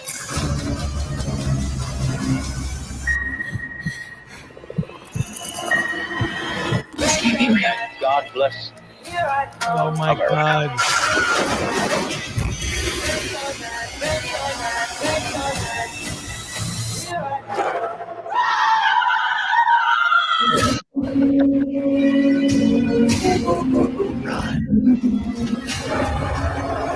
or not, here I come. Okay, by the way, a couple things about this movie. One, it's not very diverse. It's mostly a black cast. But let me just say, okay. All black cast, including the president is black. Some token whites in there. I actually like that about the movie. Like, okay, let's focus on different type of people. It's not diverse, but okay. So, fine. But my God, from the trailer, the cast at least looks hot. It is scenes go on forever, just droning on women talking about their feelings in ways that are uninteresting. Oh my God, this movie. And by the way, there was a couple behind me that talked through the whole film. I didn't care. I didn't care. I enjoyed their conversation. And they didn't speak English. I didn't care. People were talking, laughing, and mocking the movie during the movie. But it's not even fun. It's incompetently made. And I have advice for the guy who directed this film. His name is Chris Stokes. I have some advice for your career. Change your name. Because if anyone looks you up and sees you made this movie, you're not going to get other jobs. Also, by the way, the acting is so bad, but not in a so bad it's good way, like characters in John Waters movies. Yeah. They're just bad, and it's just and the men act like idiots. And okay, you know the way to defeat the aliens? Water. On your cell phone, you turn on the flashlight. The light, if you shine it in their face, that's a way to defeat them. But then one of the conflicts is their phones are running out of battery power, so they have to get a charger. This is how colossally dumb this movie is. It's a negative 10 out of 10, worse than War of the Worlds with Ice Cube. Oh my God, I can't believe I paid to see this in a theater. Avoid like the plague. or go see it and laugh at it. Alan, I saved you. Yeah. I saved you. Good thing they didn't need cell service out there in the forest. Let's go to comments here, and then we have our interview coming up, which I'm very excited about. All right. ADL is 24. This looks like some made for BET film. Yes, it is. Yes, Ron Henriquez. So did the groom put out an alien hit on his bride after she abandoned him? I bet that's how it ends. It doesn't end that way. It doesn't end that way. But there you go. Hey, we have a very, very special treat today. The founders of the Found Footage Film Festival are here to talk about their tour. That's right. Every year, or every couple years, they do a tour. And these guys are hilarious. They have their own YouTube channel, a tour. They put out videos. They have their own shows. I am a avid viewer of Saturday morning cartoons. That's right. If you're not watching this show on Saturday, you are missing out. I love that show. And Joe and maybe Nick. I don't see Nick, but Joe is here. So let's talk to Nick and Joe, the founders of the festival. Well, let's see what we can expect coming up with this new tour.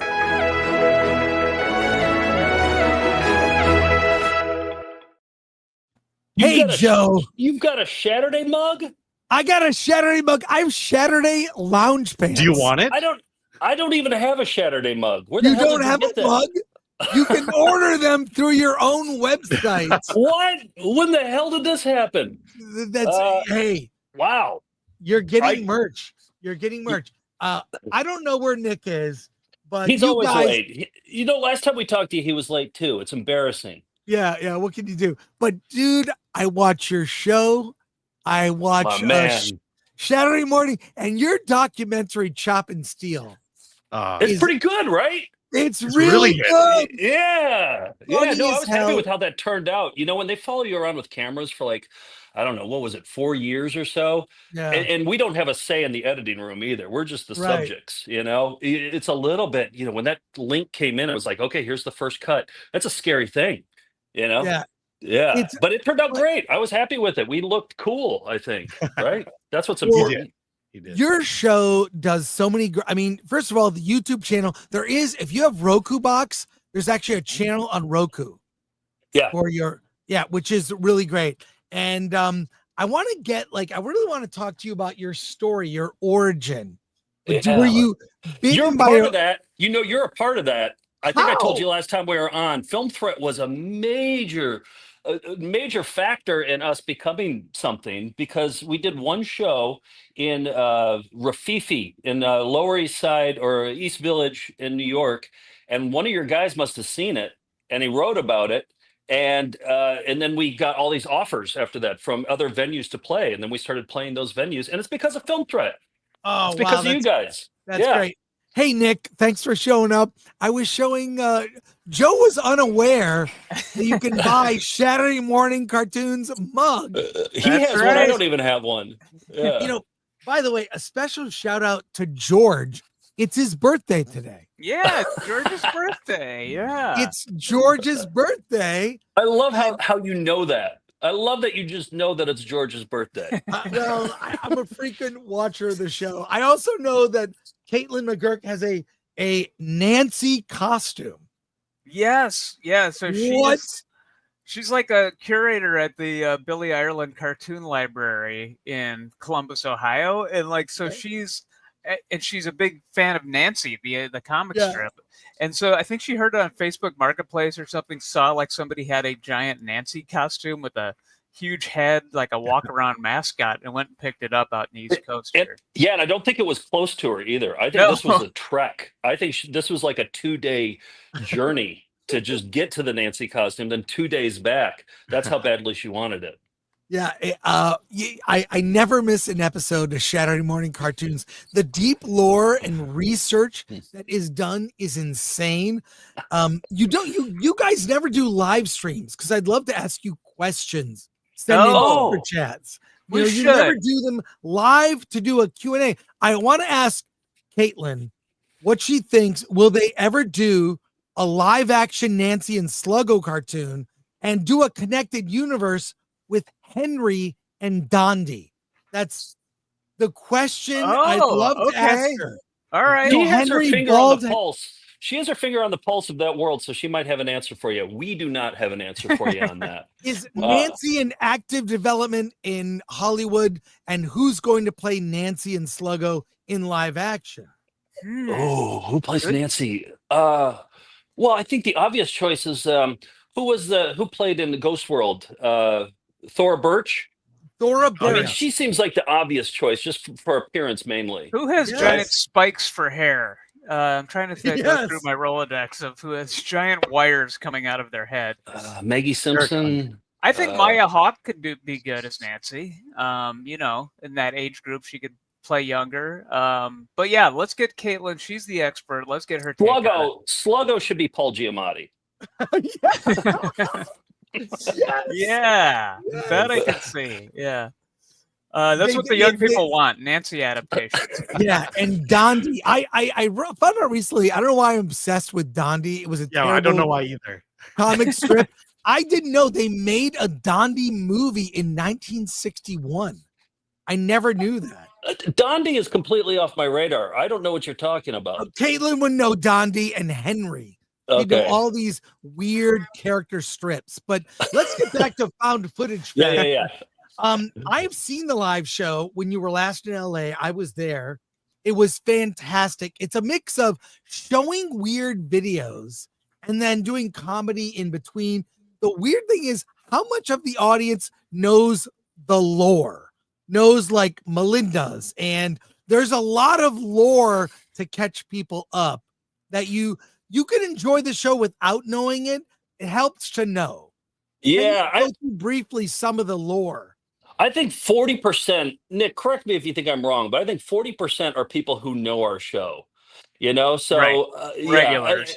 Yeah. And then 60% are friends of those people or, people who just walked in off the street. So we always expect it to be people who know what we're talking about, but we're like, no, I guess we got to explain who we are, what we do. We do that at every show, but yeah, I don't know. That's I always think of it like the Stan Lee thing, where it could always be somebody's first comic, so you kind of got to do a quick catch up, Right. So we always like to, explain it.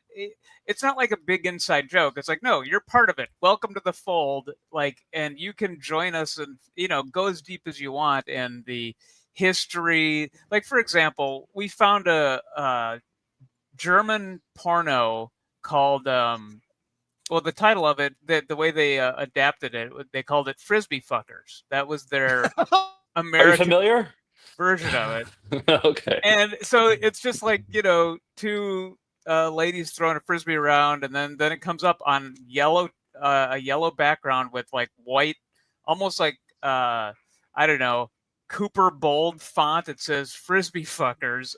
And then you're off to the races. And so we just played that title sequence at a show maybe 15 years ago because we thought the title sequence was funny.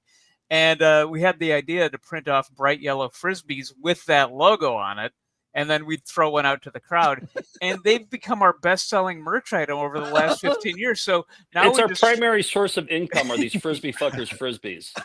We started off doing a comedy show. Now we're like Frisbee merchants, basically. So we bring these to every show. We'll fly to LA with them, and we throw one out, and then we sell them for $10 after the show. So we just have trunks full of rental cars with trunks full of Frisbees now.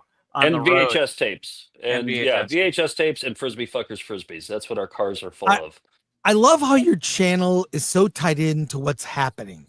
Meaning, if something's happening in the world, you will tie in a clip from like a bad Superman movie or a Alien 3 promo that comes out the day Alien Earth premieres on Hulu, or, for example, the Thing cartoon episode of Saturday Morning cartoons tied to Fantastic Four coming to theaters. You really you'll post a great clip in perfect time to what's out there. I love that's all SEO. That's what we're doing here. Yeah, I mean, we're masters at that. It never really works, but I think what it is mostly it's like we've been collecting videos for almost 40 years and doing our live show for 21 years, and so you just look for a reason to dig something out of your archive. Like when we have 14,000 tapes on our shelves, and I'm like, what should we dive into? There's no rhyme or reason to it.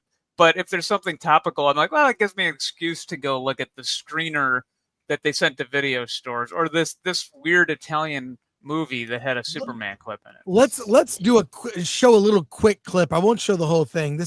Go to Found Footage Fest, the YouTube channel, to find all this stuff. But check this out.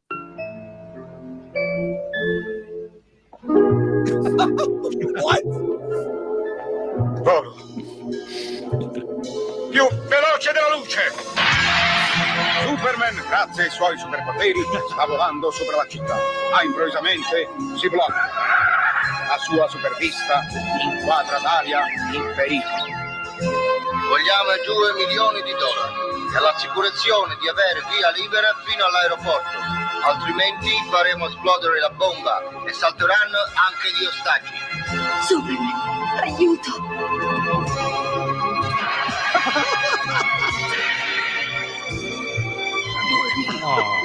Grazie, Superman mio. To be fair, better than James Gunn's Superman. You will believe a fat Italian man can fly. That was the tagline for that. Is he even fly? I mean, he's technically flying, but he's like standing up. They didn't even put his legs up in the air. But he's flying sideways.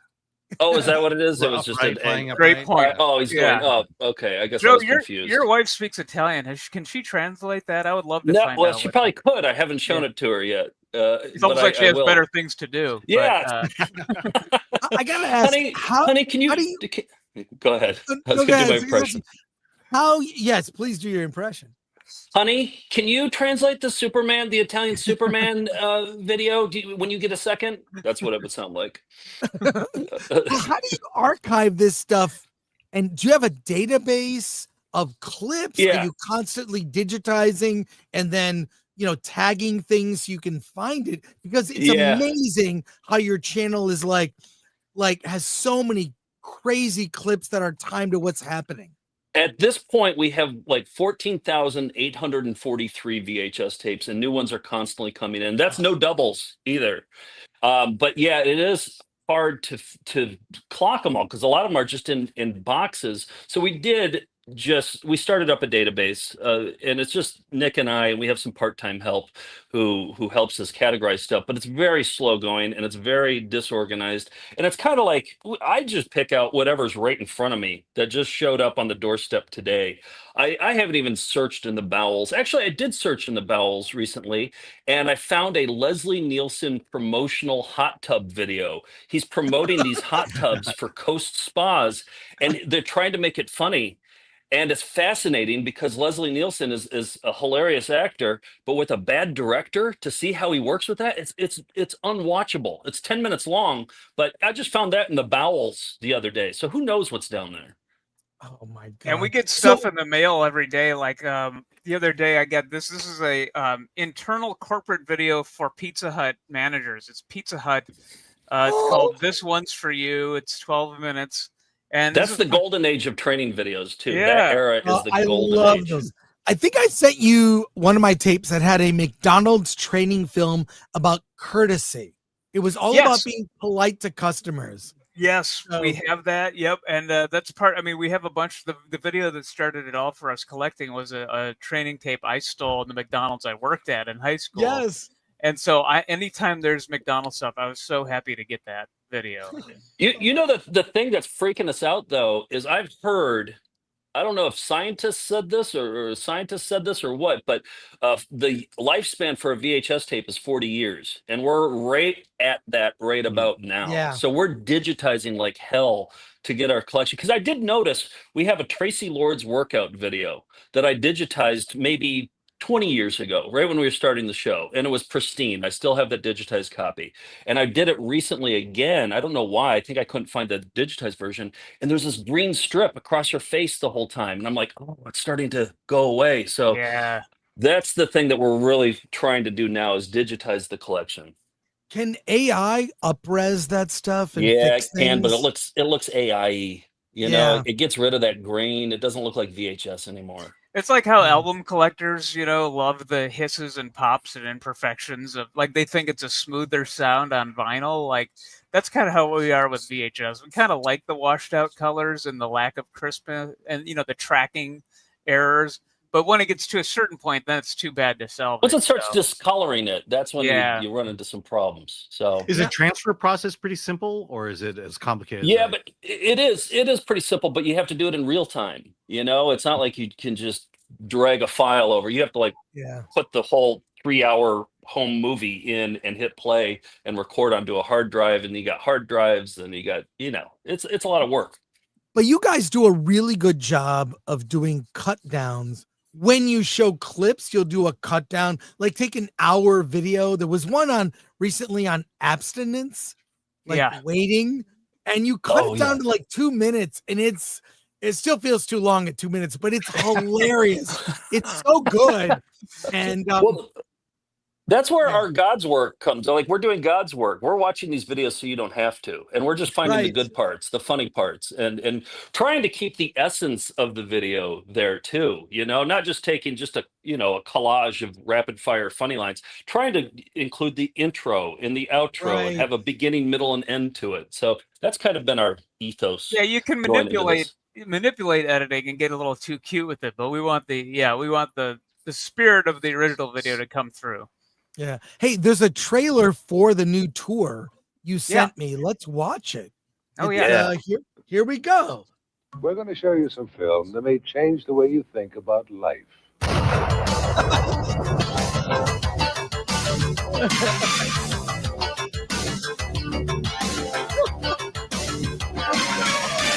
saw Bigfoot while I was taking a dump.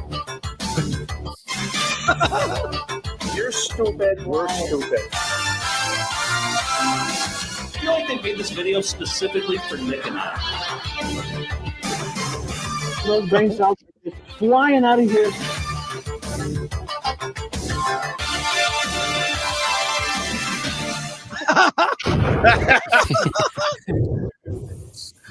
Always explosions. That's our go-to. I love it. By my count, I think there were 2 overweight guys without shirts on. We're going to show you some film that may change. Your channel is amazing. I gotta say. Thank you. Yeah. By the way, I can help you with the Chinese lovemaking. Oh yeah. Oh good. You got some more secrets for us. You practice. I see. Okay. Well, no, it's been passed down from generation to generation. Here's the website, foundfootagefest.com. Here's the site. Go there. I'm sure there's a link to merch, the archive, and we the put tour. that front and center. The important question is, when are you in LA? Yes. January 28th, we'll be at the Lodge Room. Okay. All right. Yeah, well, I'll be just there. booked it. I was there. That's great. Okay, it's not on this list yet. No, we just booked it. I don't think we have a ticket link yet, but yeah, coming soon. It'll be up soon. Yep. But we're site is. Oh, sorry, go ahead. Oh, I was just gonna say we're kicking off the tour next week in Schenectady, New York, and we're working up to Boston. We're going up to Portland, Maine. Hey, if you can make it in Schenectady, you can make it anywhere. So that's where tours should always kick off. A lot of this stuff predated like memes, right? Like this is like before memes was a thing. Yeah. Oh yeah. Yeah. I mean, it's funny where people have seen a clip somewhere and they don't realize it came from us, and like that the work that went into like, we found that at a thrift store, blew the dust off of it, used a head cleaner on a VCR. Had to watch it. Watched it in real time, then cut it together into a funny clip, and then it just gets shared somewhere as a meme or as a clip on somebody else's Instagram, and we're still waiting for the royalty checks to show up. Yeah. Or people have seen like probably the Jack Rebney swearing RV guy and stuff. Oh, Yes. And so, you know, it's. I think even if you know some of our stuff, you can find out more by exploring the website or watching our YouTube show or coming to the live show. Because then there's the whole like news appearances we did, and some people have seen those and don't know that's connected to this found footage festival live show either. The you know, going on local morning news shows as people other than ourselves. That's just like a hobby thing. It's what we got sued for in Chop and Steal. In the documentary about us, we went on these morning news shows and got sued. Speaking of Chop and Steal, which I recommend everyone see, Chop and Steal was nominated for Best Documentary at the Film Threat Award Show, Award This, and you guys did not show up to receive your award. I still have it. I know. Oh, really? You guys be won. there. Now, wait a second. Incredible. Okay, the upcoming award show is January 31st in LA. If you are in town, it's a Saturday. You could show up and receive your award 2 years late. Yes. Well, we'll be at Lodge Room right around then. That's what I'm saying. I'm worried that we have shows that weekend, though. I think we booked shows. We'll come back that, for it. We'll come back on the 31st for it. We have to. You could, if you are in town, one of you could show up. I mean, Chop and Steal is such a funny documentary that also gets into how you guys do what you do, your obsession. The footage of you guys being deposed in the depositions. I mean, you can see the fear. We might lose everything. Yeah, that was a rare instance where normally we're taking other people's footage and, you know, cutting it to be, you know, pick out all the most awkward, uncomfortable moments. But we had to do that for ourselves with that. So we cut together. I'd love to say that we were doing that as a bit too, but no, you're right. It was genuine fear. Like, Nick is better at it than I am. I sucked at it. Like, I was just like, I was about to start crying a couple times. Like, and my mind went completely blank when she asked me the first very basic question. My brain couldn't conjure up anything. Yeah, it was horrifying. Yeah, our lawyer, like right before we went in, was like, okay, if they ask you who else, you know, you've talked to about your deposition, say nobody, just my lawyer. And then that's the very first thing they ask Joe, and you're like, my wife probably knows about it. My wife does know about it. I was like, I have to tell the truth, otherwise I'm going to jail. Like, it caved instantly. It was I was like, well, I talked to Nick. But my wife probably knows about it too. I was just like, put the handcuffs on me now. Has Film Threat ever been sued, Chris? We get threats. We get threats. We had a frivolous lawsuit one time. I had to deal with. It sucked up 2 years of my life. I don't want a documentary made about it. No, we laugh about it now, but at the time we were scared shitless. Like, it was, it sucked bad. Yeah. And big media conglomerates can sue little people just out of intimidation because, like, you don't have the money. True. Like, we had a lawyer who wanted to kind of do it, you know, essentially pro bono because it was a good story, but he didn't do it that pro bono. Well, no, we had to do a GoFundMe, but it was way under what a normal rate would be because, you know, like, generally, like, we wouldn't have had the money even to defend ourselves at all. Well, look, I'll be at your live show the 28th. I will, if you can pop by on the 31st, which is a Saturday in Santa Ana. Yeah, we could turn it into a bit, which would be fun. Absolutely. Turn up to award this, but we have 1,000 people watching live. I have one request. If you could, the reason I know George's birthday is today, September 5th. It's also my birthday. Happy birthday, Chris. You guys being on the show is my birthday treat. So I appreciate it. And I would like to request, do a live stream every once in a while where people can, you know, give you super chats and ask questions. You know, get the whole gang on and ask questions maybe once a month live. Because you're always pre-taped, which I love. I watch the pre-tape. Saturday Morning Fever, or Saturday Morning Cartoons. I always eat cereal. Got my mug. Love that show. It's so. I think you're right.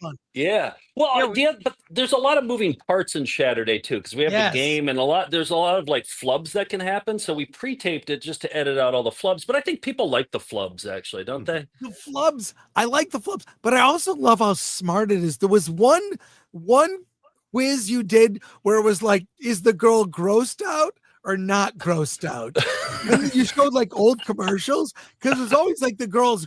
It was so. Yeah, it was all those like the '90s era commercials where it was like a squirt gun that smells that squirts smelly stuff, and it was always like for boys. And then will it have a girl going ew in the commercial like from that era? That's the part of Saturday that I love the most, is doing the game shows, because that's a lot of the times the cartoons like, oh, we got to watch Monchi Cheese. Oh boy, okay, here we go. But then that's the game. That's my favorite part. So those British cartoons you showed recently were terrible. That's a whole new world for us. They're so dry. Oh my god. Yeah, yeah. Somebody like the whole plot of the cartoon. It's like the American cartoons are all like, there's a galactic war, and there's only one person who could help. And then that one, it's like a guy needs to find his porridge. And that's the whole plot of the British. Yeah, they wanted to go. Right. They wanted to have a picnic, but it was raining. Like that's the British cartoons. Yeah. But I love you get into the toys, or how it failed, or there were only a few episodes, or how they changed things. It's the amount of research is insane. So I want to. A lot of that is George. Your birthday pal George goes on deep dives like that. So that's it's all credit to him. Pass along my birthday wishes to George. Tell him I'm a fan. You guys are all great. The chemistry is really amazing. So. You are too. You guys are too. You guys are also doing God's work. Enjoy your show. And I just wanted to make a pitch because I was a Film Threat subscriber to the magazine, and it so influenced me. Like reading a 8-point font capsule review of Welcome to the Dollhouse. Then I would go drive to a theater to go see it. So my pitch is like The Onion recently had this, new CEO come in, swoop in and bring the print issue back for just like you subscribe, you get 4 issues a year. I think one print film Threat issue as like a collectible thing would be so cool. Do it on the newsprint. Yeah, the Film Threat annual. Yeah, and have the small print again. I'll need reading glasses now. You don't even need to do it in color. Weren't the early ones like all black and white? It was black and white. It was a zine. Or maybe do a collected of all the old issues, like a compendium. Well, yeah, we have to. That requires work. Yeah, it requires work. I get it. I get it. Yeah. Just have your staff of hundreds put that together for you. And, our staff of 3. Speaking of The Onion, can I tell my Film Threat origin story? Please. Yes. So right out of high school, I was obsessed with The Onion. This is back when it was in Madison, Wisconsin. Yeah. And it was just a local newspaper at the time. And I got on as a delivery driver. Like I was like, I just want to be a part of this company somehow because they're so funny. And I got on and I was like, okay, I'm going to get on the writing staff. So I kept submitting headlines, and finally they let me on, and we'd have these Tuesday night meetings, and everybody would always like 3 of the coolest guys would always have Film Threat issues. And I was like, what is that? And they were like, Film Threat. And I was like, where do you get it? They're like, I think Borders has it. And I remember like going to Borders while I was on my Onion delivery route and finding it. And that was part of my routine. Every week I would go there and search for the new Film Threat at Borders in Madison, Wisconsin. One of the writers from The Onion, Dan Weber, came to work for me.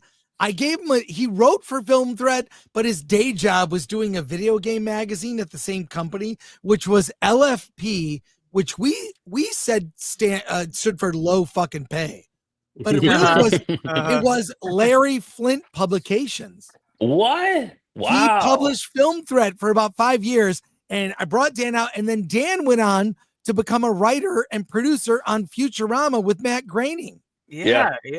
Dan's great. He's so great. A lot of people, they come through Film Threat, they work there, and then they go be successful somewhere else. So I think that's how it is for The Onion too. I think The Onion has always been a stepping stone job for people. They work there for a couple of years, then they go off to Film Threat usually, and then off to the races. Well, here we've got a lot of questions from our audience.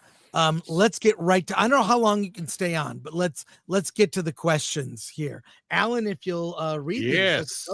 From Ola Lee Ukui, Nick and Joe. I've seen a lot, but one of the Best promos for the Found Footage Fest was Winnebago Man. It's the internet documentary everyone loves. Yes, we get a lot of people who come up to us and have seen us from Winnebago Man. And and I kind of forgot about that we were even in it. It's been so long. It was like 2007, 2008 when that came out. But yeah, that was our first real exposure to a massive audience. And the director of that was the one who directed Chop and Steal, the movie about us, years later. But, we told him we were being sued, and he's like, all right, I'm going to drop what I'm working on and follow you around for a few years. So same director. And I think the part about Winnebago Man that I think has made it like a lasting thing is like everybody knew that video of the swearing RV guy, and you're like, ha, who is this? But it really had a heart to it. The documentary did, and he somehow found a way to make the movie about Joe and I have a heart to it too. When we don't, we're completely heartless. No souls, zero souls between the two of us. So that is a feat. It's worth checking out. Yeah, well, that's movie magic. Mm-hmm. I Will Not Eat the Bugs. I saw the Found Footage Fest at Alamo Drafthouse in Austin, and you invited the daughter of the guy you showed a video of. And she was so drunk and annoying that she was the true found footage. And he goes on to say, I remember that. I love the Johnny Ryan art that you use for some collections. How'd your love of finding random VHS come about? And also, did you ever get into the chunklet 5 minutes to live lost and found? Oh my God! Oh, there's a lot to tackle in this question here. First of all, do we want to talk about? Oh, what did they say? Bargain Bernie's daughter? Yeah, we can say Bargain Bernie are outtakes. Outtakes from a local furniture commercial called Decorators Gallery. That was the name of the furniture store in the 80s in Corpus Christi, Texas. And the daughter gave us all these like footage on 3/4-inch tape, right? And it was on VHS, but yeah. And so we cut together highlights, and we knew she lived in Austin and invited her to the show. And I think it was her big night to talk about her dad, who's the guy in the furniture commercial, and she drank an entire bottle of wine. Well, yeah, we gave her an open tab too. We're like, you're our guest. Here's the open tab, and she took advantage of that. So that's not the first person who brought that up about that show, because she was really anyway. What was the other part? Johnny Ryan, we're big fans of his art. We loved Angry Youth comics and all that stuff. And so I think we just emailed him and said, hey, we're fans. Would you ever consider doing a poster or some art for us? And he said, yeah. And then he gave us some footage. Like if you've ever seen in our show or maybe on online, it's a guy wearing a Speedo and a Zorro mask, dancing and putting food on himself and dancing erotically in front of a group of about 10 elderly people who don't want to be there. It's called Frank Pachowski, Dancing with Frank Pachowski and Dinner Dancing with Frank Pachowski. He gave us that tape. And he comes to all of our shows too. Like we're pals with Johnny Ryan now. And, wow. Yeah, we love him. And then what was it? 5 Minutes to Live. Yeah, I remember seeing some of those compilations, and those were more like like mixtapes, Chris, I know you guys would review and even put out mixtapes, and we did. That's a whole different art form, and those are cool. You kind of had we've got a certain sensibility, and there's a lot of like outrageous stuff you didn't want to see in those. Well, this is a mixtape I made in college. Oh, yes, I put out in 1986 called Cathode Fuck.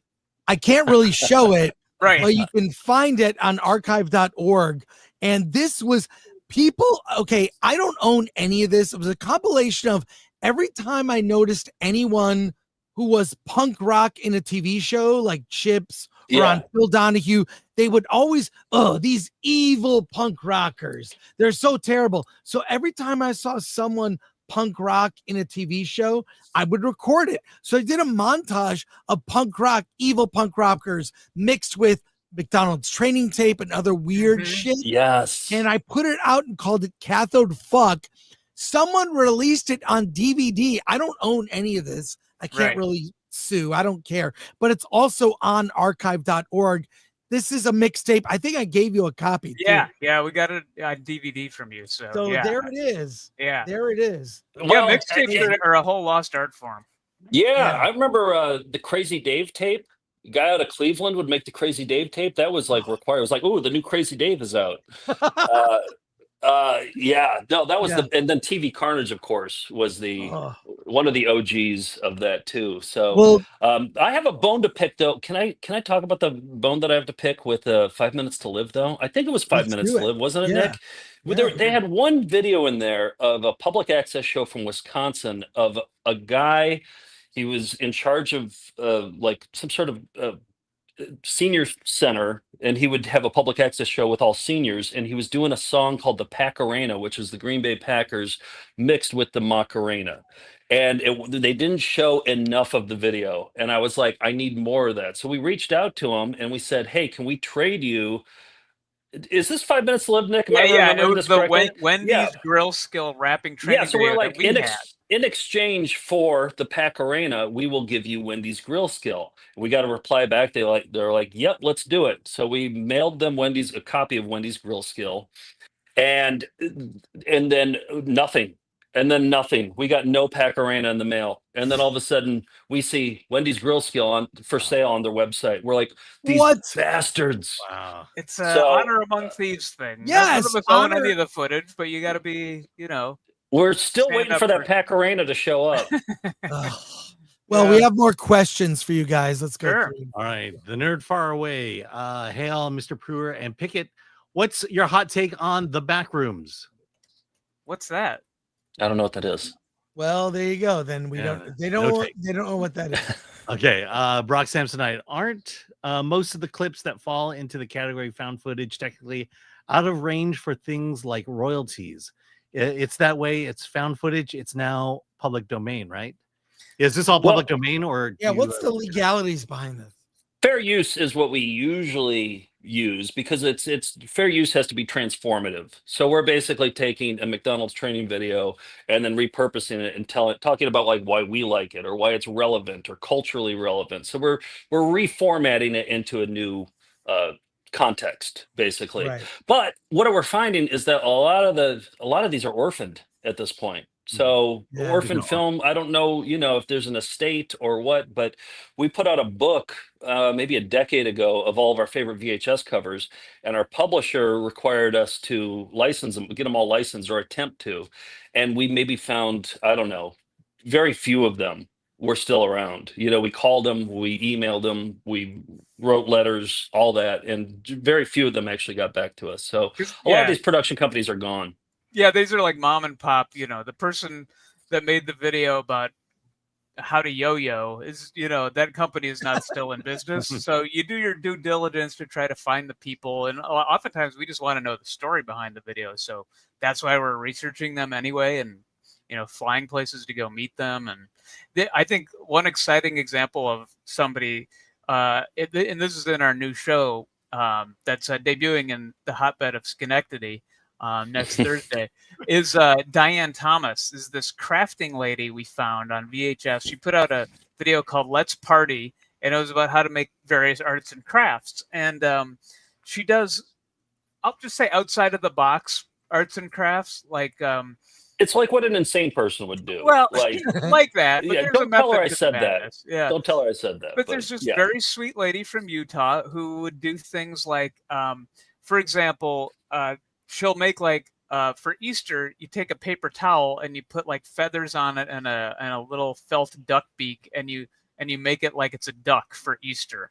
Or the example that's probably the most extreme is she has a dead fish that she paints the eyeball and everything, and then puts a sweatshirt on it, and then not a sweatshirt, sorry, it's a towel, so that you have a decorative fish print on your towel, which it looks like shit. It makes it harder to use. Like, you don't want to use it because it's just hardened paint on a towel, and it also just doesn't look right.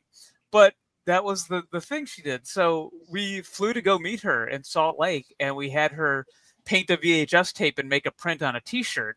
So now we sell her Diane Thomas printed T-shirts. We did talk to her about some of the crafts. We're like, I feel like a lot of these most people wouldn't do it. She's like, oh, it's for TV. She's like, yeah, you do it for. She basically admitted to us. She got it. No, she got it. It's like those 5-minute crafts on Instagram. They're all terrible. They look like they're just doing them quick, and none of them look good. But I watched those videos. And Diane's whole thing was like putting dry ice in everything. So all of her crafts have dry ice in them, and so we got to meet her, and you get to see our interview with her in the new show. Oh, cool. 8Ellis24 says Backrooms is just creepy liminal shit on the internet. Yeah, I don't really get into the creepy stuff. You guys you don't do that either. It's like we don't take from the internet at all. Like that's we strictly what we physical stuff in our hands, stuff that we find in our hands. But there's certainly clips that we have found that are unsettling and creepy that could be used as maybe that could be used for backroom content, but that's not our thing. We come from a comedy background, so our stuff is about unintentionally funny clips. Although a good portion could be creepy. But there are plenty of shows that show internet clips. So, I mean, you guys are unique in the sense that you're getting it all from old VHS tapes. Yeah. Right. But also you'll show like a porno, but it's like non-sex scenes, but it's the acting scenes of like, what did you show? Was it Friday the 13th or something? Like there's some really bad like porn parodies from back in the day. Like, To Live and Shave in LA or Backside of the Future. Didn't we have a Beetlejuice one recently, Nick? Didn't you? Yeah. When the new Beetlejuice came out, I kind of clicked on it. Yes, I saw it. It was so good. And let's see, question here. Where can we see this stuff? Well, I'll show you on the YouTube channel, Found Footage Fest, foundfootagefest.com. And there is a Roku channel that is on my Roku box. Yep. Yeah, we have like this cool fan who's just like each week uploads it to the Roku box for us. It's a cool dude. Yeah. The website is great. You have individual shows. VCR Party Time is a show. That's our live show every Tuesday night where we show just the stuff we found that week. We bring on special guests like Kyle Mooney and we watch clips with folks like that, and it's usually topical stuff or stuff catered around whatever guest we have that week. And we stream on StreamYard now too, Chris. Because of you, you're influencing us still. See? Yeah, StreamYard. And soon you'll be live streaming on StreamYard. We do. We live stream VCR Party. Tuesday nights at 9 is our. I wasn't aware. Do you take questions though? That's the thing. We put up the comments that are live, so and occasionally we'll answer questions, but there's no like Q&A section. It's more like if there's a funny comment, our director puts it up. And you know what I've been wanting to do though? I want to do an all request show because we've edited together thousands of clips at this point, and everybody has their own favorite clip. I was thinking we just do an all request show, and people can be like, "Oh, I want to see Jack Rebney. Oh, I want to see John and Johnny," and be like, "Okay, coming right up," and we'll be like a DJ. You know, for example, like if they said, "Do you have any backrooms footage?" and then they explain to us who are old men what backrooms is, we could play like we have a training video, or it's a demonstration video for a meat skinning device that meat processing plants would use. Oh no! And it's like just you're watching the process happen with this weird music that's kind of warbled because it's an old tape. To me, that would be right in the creepypasta wheelhouse. So all of a sudden we're like, "Oh, this would count," and we pull that up live. No, I remember we got that video because somebody sent us a link to the actual manufacturer of those meat skinning devices, and the video was so small and pixely, and it had a great soundtrack. The soundtrack was incredible. Yeah. So I was like, I need a copy of this. So I wrote to him and I said, "Hey, I need a meat skinning device. Do you have any promotional videos available?" And they sent me a VHS tape of it. So that's how we got. We go the extra mile. Yeah. Well, we have to have you guys back at some point. Make sure the entire tour is sold out. When that LA show, tickets go on sale for that LA show, we will let our audience know. I'm there. I got to go to Yes. Yeah. You guys are on the guest list. You guys are on the guest list. You don't need tickets. I support, but it was so fun. It was packed. You guys sold merch. It was hilarious.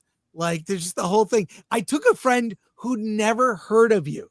Never heard of the show. He was a fan by the end. Was like, this is the I greatest. love hearing that. It's like, you don't need to, although there is deep lore about the show, even about you guys and your personalities. You know, by the end of it, you get it. You know, it's just you know, you yes, don't have to know anything going in, but no, you yeah, don't. I think like the reason why we still tour, even though it's not very profitable, is that it's to me still the best way. Like we do our weekly internet show, VCR Party, we do Saturday morning cartoons. But to me, the best way to watch this kind of material is to be in a packed room of other weirdos watching this on like we've played IMAXs before, and you're watching a video we literally found in a dumpster, and it's like you're watching a McDonald's train video on an IMAX. Like that's how it was meant to be seen. And you're in a dark room and you're watching stuff that wasn't meant to be screened in public. This is all like special interest videos, like exercise tapes and home movies that were meant to be watched for a very specialized audience at home. And so it's just something magical happens when you project it on a big screen at a place that serves beer. And also when we're touring, that's how we get a lot of our tapes is we'll go to the local thrift stores because we have the show at night, and then during the day we find the thrift stores, and then we're still finding VHS tapes at thrift stores. It's not as easy, but they're still out there. So you don't go to estate sales, do you? Yeah, I was just at one recently, wow. actually. Yes, and they had 3 home movies in there, and I bought them and I took them up, and the woman who was running the estate sale was taking the money, and she goes, "Oh, these are my childhood home movies." She's like, "You can't have these." So she took them back, and I was like, I could digitize them for you if you wanted. And she goes, "Oh, would you?" And she gave me $5 and let me have all the tapes for free. And then I got her home movies, and I never digitized it for her. I never did. No, I'm just kidding. I did. Well, one of the things I got to tell you this. I used to work at a video store in Michigan when I was in high school. I lied about my age. Got a job there at 16. They carried porn. So I really shouldn't have worked there until I was 18. But I lied about my age, worked there. When they found out, whatever, it was Thomas Video in Royal Oak, Michigan, worked there. I was so terrible as a counter jockey because I would recommend like David Lynch and John Waters movies to like normies. So they said, "Look, we like you, Chris, but you cannot wait on customers, work in the back." And I transferred people's home movies, 16 millimeter, 8 millimeter, Super 8 to video. Oh, let me tell you what I observed watching hundreds of hours of on film, home video. Here's the thing. Men film their wives walking in on them in the bathroom. That was a thing that was occurring. Huh. That was like, "Hey, you're on the toilet. Don't get away." Okay. Another thing people filmed were rituals, like church and birthdays. But the one thing that was recurring, I could predict it as I'm watching Christmas Day, kids opening presents. A girl would open a present, he got a doll. Boy would open a present, he got a gun. Every single time.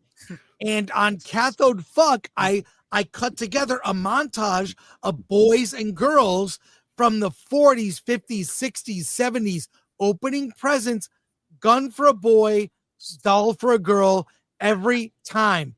It was never not. It was just weird things, anecdotal, I know, not scientific, but very consistent. It's pretty scientific. That lines up with what we know too, because we do home movie montages all the time because we stumble across them too. Yeah. And you're right, it's like 97% of the times it's kids opening up presents, and I usually don't make it to the the doll part. I'm like, it's just another one of these. Yeah. So the ones we include are like the good stuff, Right. the exciting home movies. Yeah, and this is another thing. I talk about estate sales. I got a tip from one of our viewers that they found this listing for an estate sale of an old clown and his wife.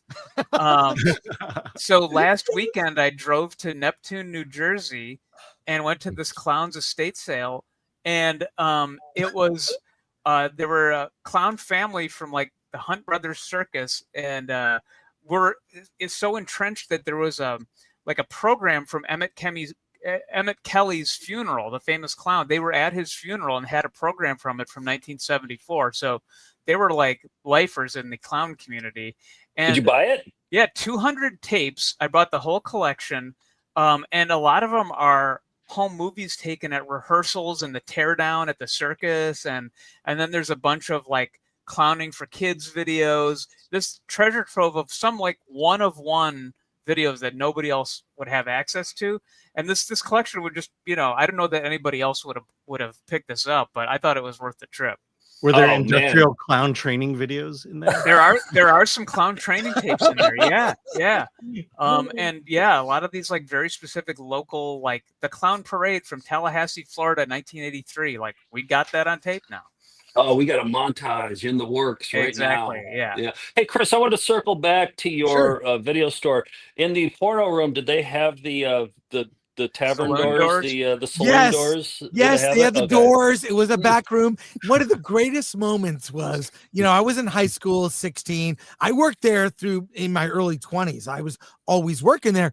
One of the best things, my old gym teacher and the other thing I observed from working there, everyone returned their porn tapes not rewound. That was consistent. Interesting observation. And we would put the tape in to see at the moment they were done. They lost interest all of a sudden. Yes. Suddenly, they didn't make it through the credits. My old gym teacher, he pretended not to recognize me, returned a tape.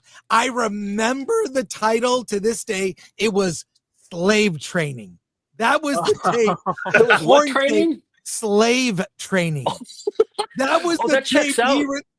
He returned it. Oh my God. That checks out for a gym teacher. That kind of makes sense, doesn't it? Somebody with a whistle that's making you run laps. Yeah, that seems like something they'd be into. He was kind of an a-hole, as some gym teachers can be.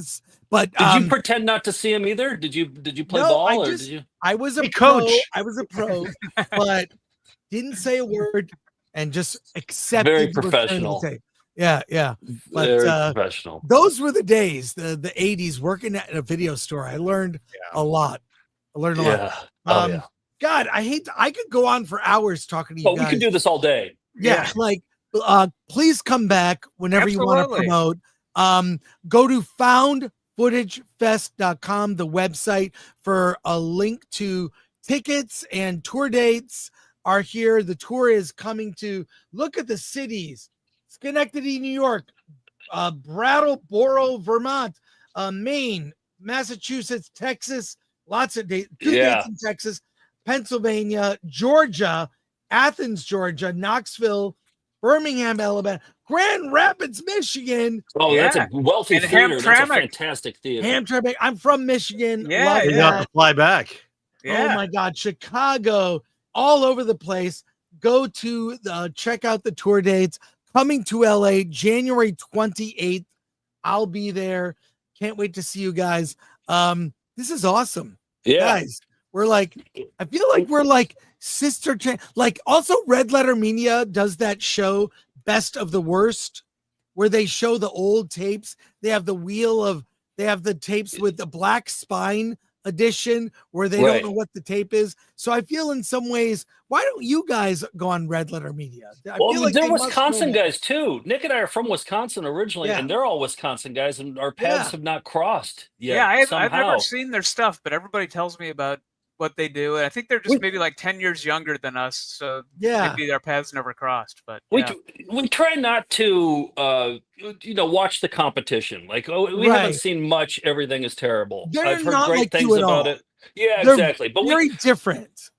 We tried not to, we stay focused on our own thing. So, but maybe there's a way to do a team up, like when Hanna-Barbera did that show. Hanna-Barbera, they did that Olympics. Put everyone on Olympics. Yes, I love that. I love stuff like that. So let's throw everyone in. That's what Marvel is doing now with their movies.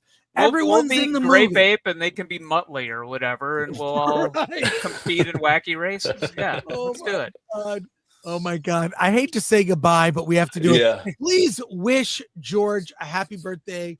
And happy birthday to you, Chris. Thank you. Nice work. Proud going strong. I love Caitlan and what she does, what she brings she brings necessary female energy. Yes, exactly. Yep. And she's like a professor too. She's like incredibly smart. So yes. She's on my mug along with you guys.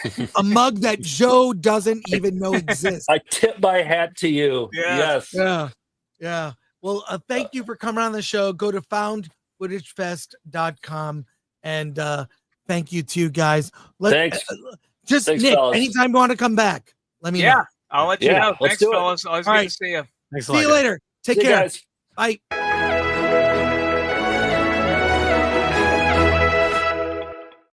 They're pros. They immediately signed off. And we They're have some soups they're here. on my calendar. I'm going. We're with you. going right before award this. Hopefully have I know. time.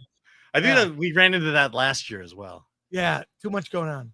All right. Well, fun with collecting. Sorry, for $4.99. Hail Chris Allen and Film Thread. Hail Found Footage Festival. Hail mods. Hail chat.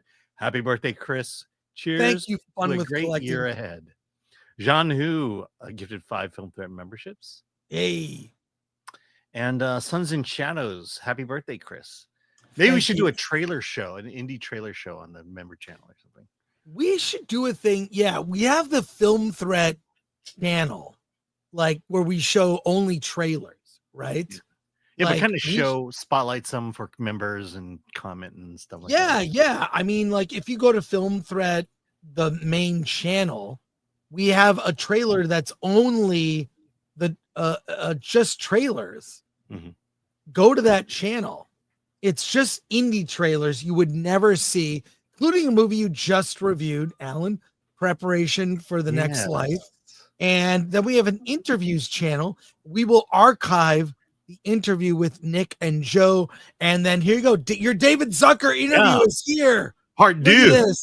It's my part. Yes, David Dasmalchin here. Look at these. Jackie the Joke Man, Markling. He's right there. Look at that. Zombie Con. All kinds of cool interviews on our Film Thread interviews and then our trailers channel. So there you go. Yeah. And thanks to our mod, Lord Thoth, MK Solid. Thanks to both of you. Thanks to Atomic Lori and Glenn Show. Thanks for all the birthday wishes. Not really. I really feel embarrassed doing a birthday stream. So I'm not going to do one. So we're not doing one. I know we're like our revenue is down by like half. We had a great month in March.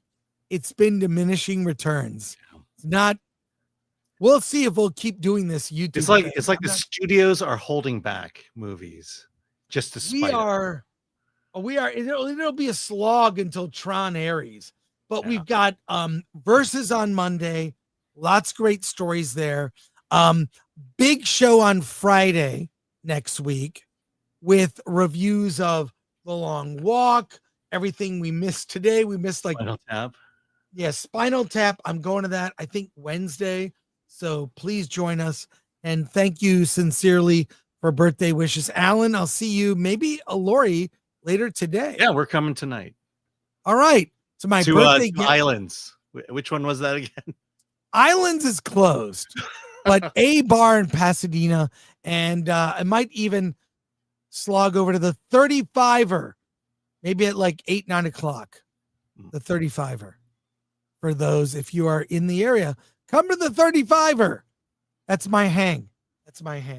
So that's it today. Thank you so much. Thank you, Alan, and everyone for the birthday wishes.